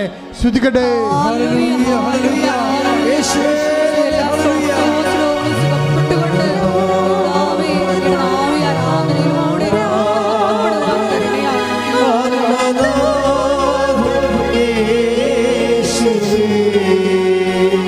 മക്കളെ, നെറ്റിയിൽ കൈവെക്കുക. 2 കൈകളും ചേർത്ത് നെറ്റി വെക്കുക. നിങ്ങളുടെ രോഗം മാത്രമല്ല, നിങ്ങൾ വീട്ടിലുള്ളവർ, അയൽവാസികൾ, നിങ്ങളുടെ ശത്രുക്കൾക്ക് വേണ്ടി പോലും അവർക്ക് രോഗങ്ങളുണ്ടെങ്കിൽ സുഖപ്പെടാൻ വേണ്ടി പ്രാർത്ഥിച്ചുകൊണ്ട് ദൈവഭവനത്തിലെ കാവൽക്കാരെ മാറാൻ വേണ്ടി ദൈവത്തിൻ്റെ നിശ്ചയം പോലെ ഉടമ്പടിയിലൂടെ നീ ആത്മബന്ധം ഉണ്ടാക്കാൻ പോകുന്ന സമയമാണിത്. ശത്രുക്ക് വേണ്ടി പ്രാർത്ഥിച്ചുകൊണ്ട് നിൻ്റെ നെറ്റിയിൽ ശിരസ് കൈവച്ചുകൊണ്ട് എല്ലാവരുടെയും തലച്ചോറിന് വേദനയുള്ളവരുണ്ട്, ബ്രെയിൻ ക്യാൻസർ ഉള്ളവരുണ്ട്, തലച്ചോറിൽ വെള്ളം കെട്ടി നിൽക്കുന്നവരുണ്ട്, മൂക്കിന് കർത്താവെ വളഞ്ഞിരിക്കുന്നവരുണ്ട്, കണ്ണിന് കാഴ്ചക്കുറവില്ലാത്തവരുണ്ട്, ചെവിക്ക് കേൾവിയില്ലാത്തവരുണ്ട്, സംസാരിക്കാൻ പറ്റാത്തവരുണ്ട്, സംസാരിക്കാൻ പറ്റാത്ത കുഞ്ഞുങ്ങളുണ്ട്. അവരെല്ലാം തൊണ്ടകളിൽ കർത്താവ് സ്പർശിക്കാൻ വേണ്ടി പ്രാർത്ഥിക്കുന്നു. കർത്താവെ സ്തുതിക്കണമേ, സ്തുതിക്കട്ടെ. ഹല്ലേലൂയ.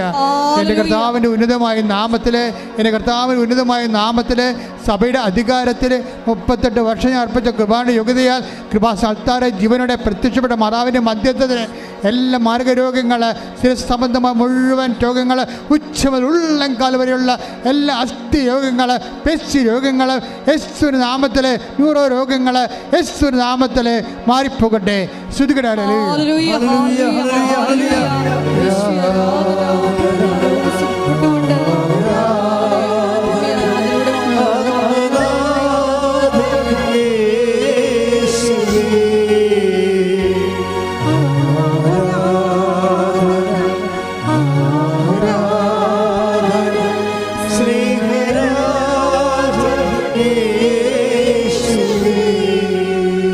മുട്ടന്തിക്കുക. എൻ്റെ മക്കളെ, നമ്മളിപ്പോൾ മുട്ടന്തിക്കുന്നത് അച്ഛൻ വിട്ടുപോയ വിഷയങ്ങൾക്ക് വേണ്ടി പ്രാർത്ഥിക്കാനും അതുപോലെ തന്നെ ജോലി, വീട്, വിവാഹം, സ്ഥലം, വഴി, പ്രൊമോഷൻ, പരീക്ഷ, റിസൾട്ട്. നമ്മുടെ കുഞ്ഞുങ്ങളെല്ലാം പരീക്ഷയിലാണ് കേട്ടോ. അപ്പം എല്ലാ മക്കൾക്ക് വേണ്ടി പ്രത്യേകം പ്രാർത്ഥിക്കണേ.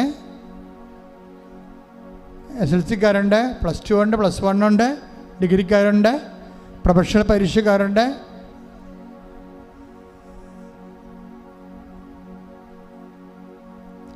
ജപ്തി നടപടി നേരിടാൻ പോകുന്നവരുണ്ട്, ലേലം നിശ്ചയിച്ചു പോയിട്ടുള്ളവരുണ്ട്, വീടില്ലാത്തവരുണ്ട്, ജയിലിലായപ്പെട്ടവരുണ്ട്, കേസായി പോയവരുണ്ട്,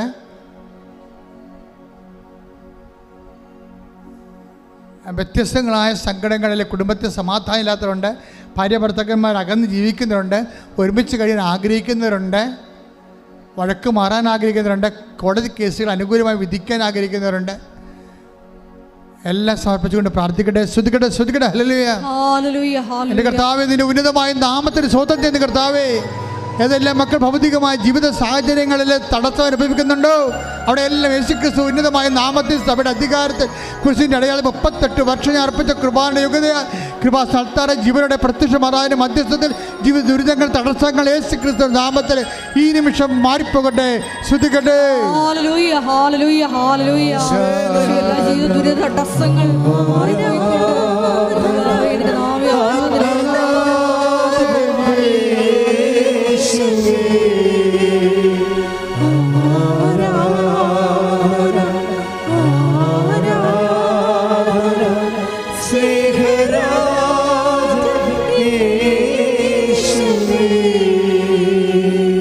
പ്രാർത്ഥനാപൂർവ്വം ഇരുന്ന് മൗനമായി പ്രാർത്ഥിച്ചുകൊണ്ടിരിക്കുക.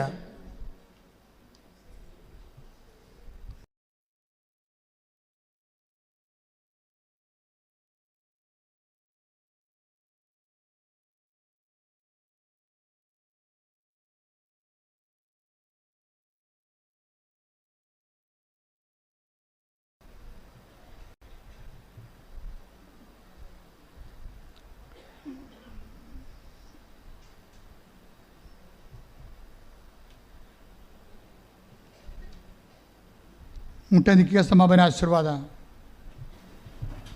ഒരിക്കൽ കൂടി മരിയൻ ഉടമ്പടിയിൽ സമർപ്പിച്ചിരിക്കുന്ന വിഷയങ്ങൾ ദൈവമാതാവിൻ്റെ മധ്യസ്ഥയിൽ ദിവ്യകാരുണ്യ സന്നിധിയിൽ സമർപ്പിച്ച് പ്രാർത്ഥിക്കാം. നമ്മുടെ ദൈവസ്നേഹ നിലപാടുകളിലൂടെ ദൈവപിതാവ് എനിക്ക് നിന്നെ നന്നായി അറിയാം, നീ എൻ്റെ പ്രീതി നേടിയിരിക്കുന്നു എന്ന് പറയത്തക്ക വിധം ഞങ്ങളുടെ ദൈവസ്നേഹം വർദ്ധിപ്പിക്കണമേ. ഉടമ്പടിയോട് കൂടുതൽ വിശ്വസ്തയോടെ പാലിച്ച് നിബന്ധനകൾ പാലിച്ച് മുന്നേറുവാൻ ഈ ആരാധനയിലൂടെ ഞങ്ങളെ അഭിഷേകം ചെയ്യണമേ എന്ന് പ്രാർത്ഥിച്ചുകൊണ്ട് ശിരസ് നമിച്ച് നമുക്ക് ദിവ്യകാരുണ്യ നാഥൻ്റെ ആശീർവാദം സ്വീകരിക്കാം. പരിശുദ്ധ പരമമാ ദിവ്യകാരുണ്യമേ, എന്നുമെന്നും അങ്ങേക്കാരാധന. പരിശുദ്ധ പരമമാ ദിവ്യകാരുണ്യമേ, എന്നുമെന്നും അങ്ങേക്കാരാധന.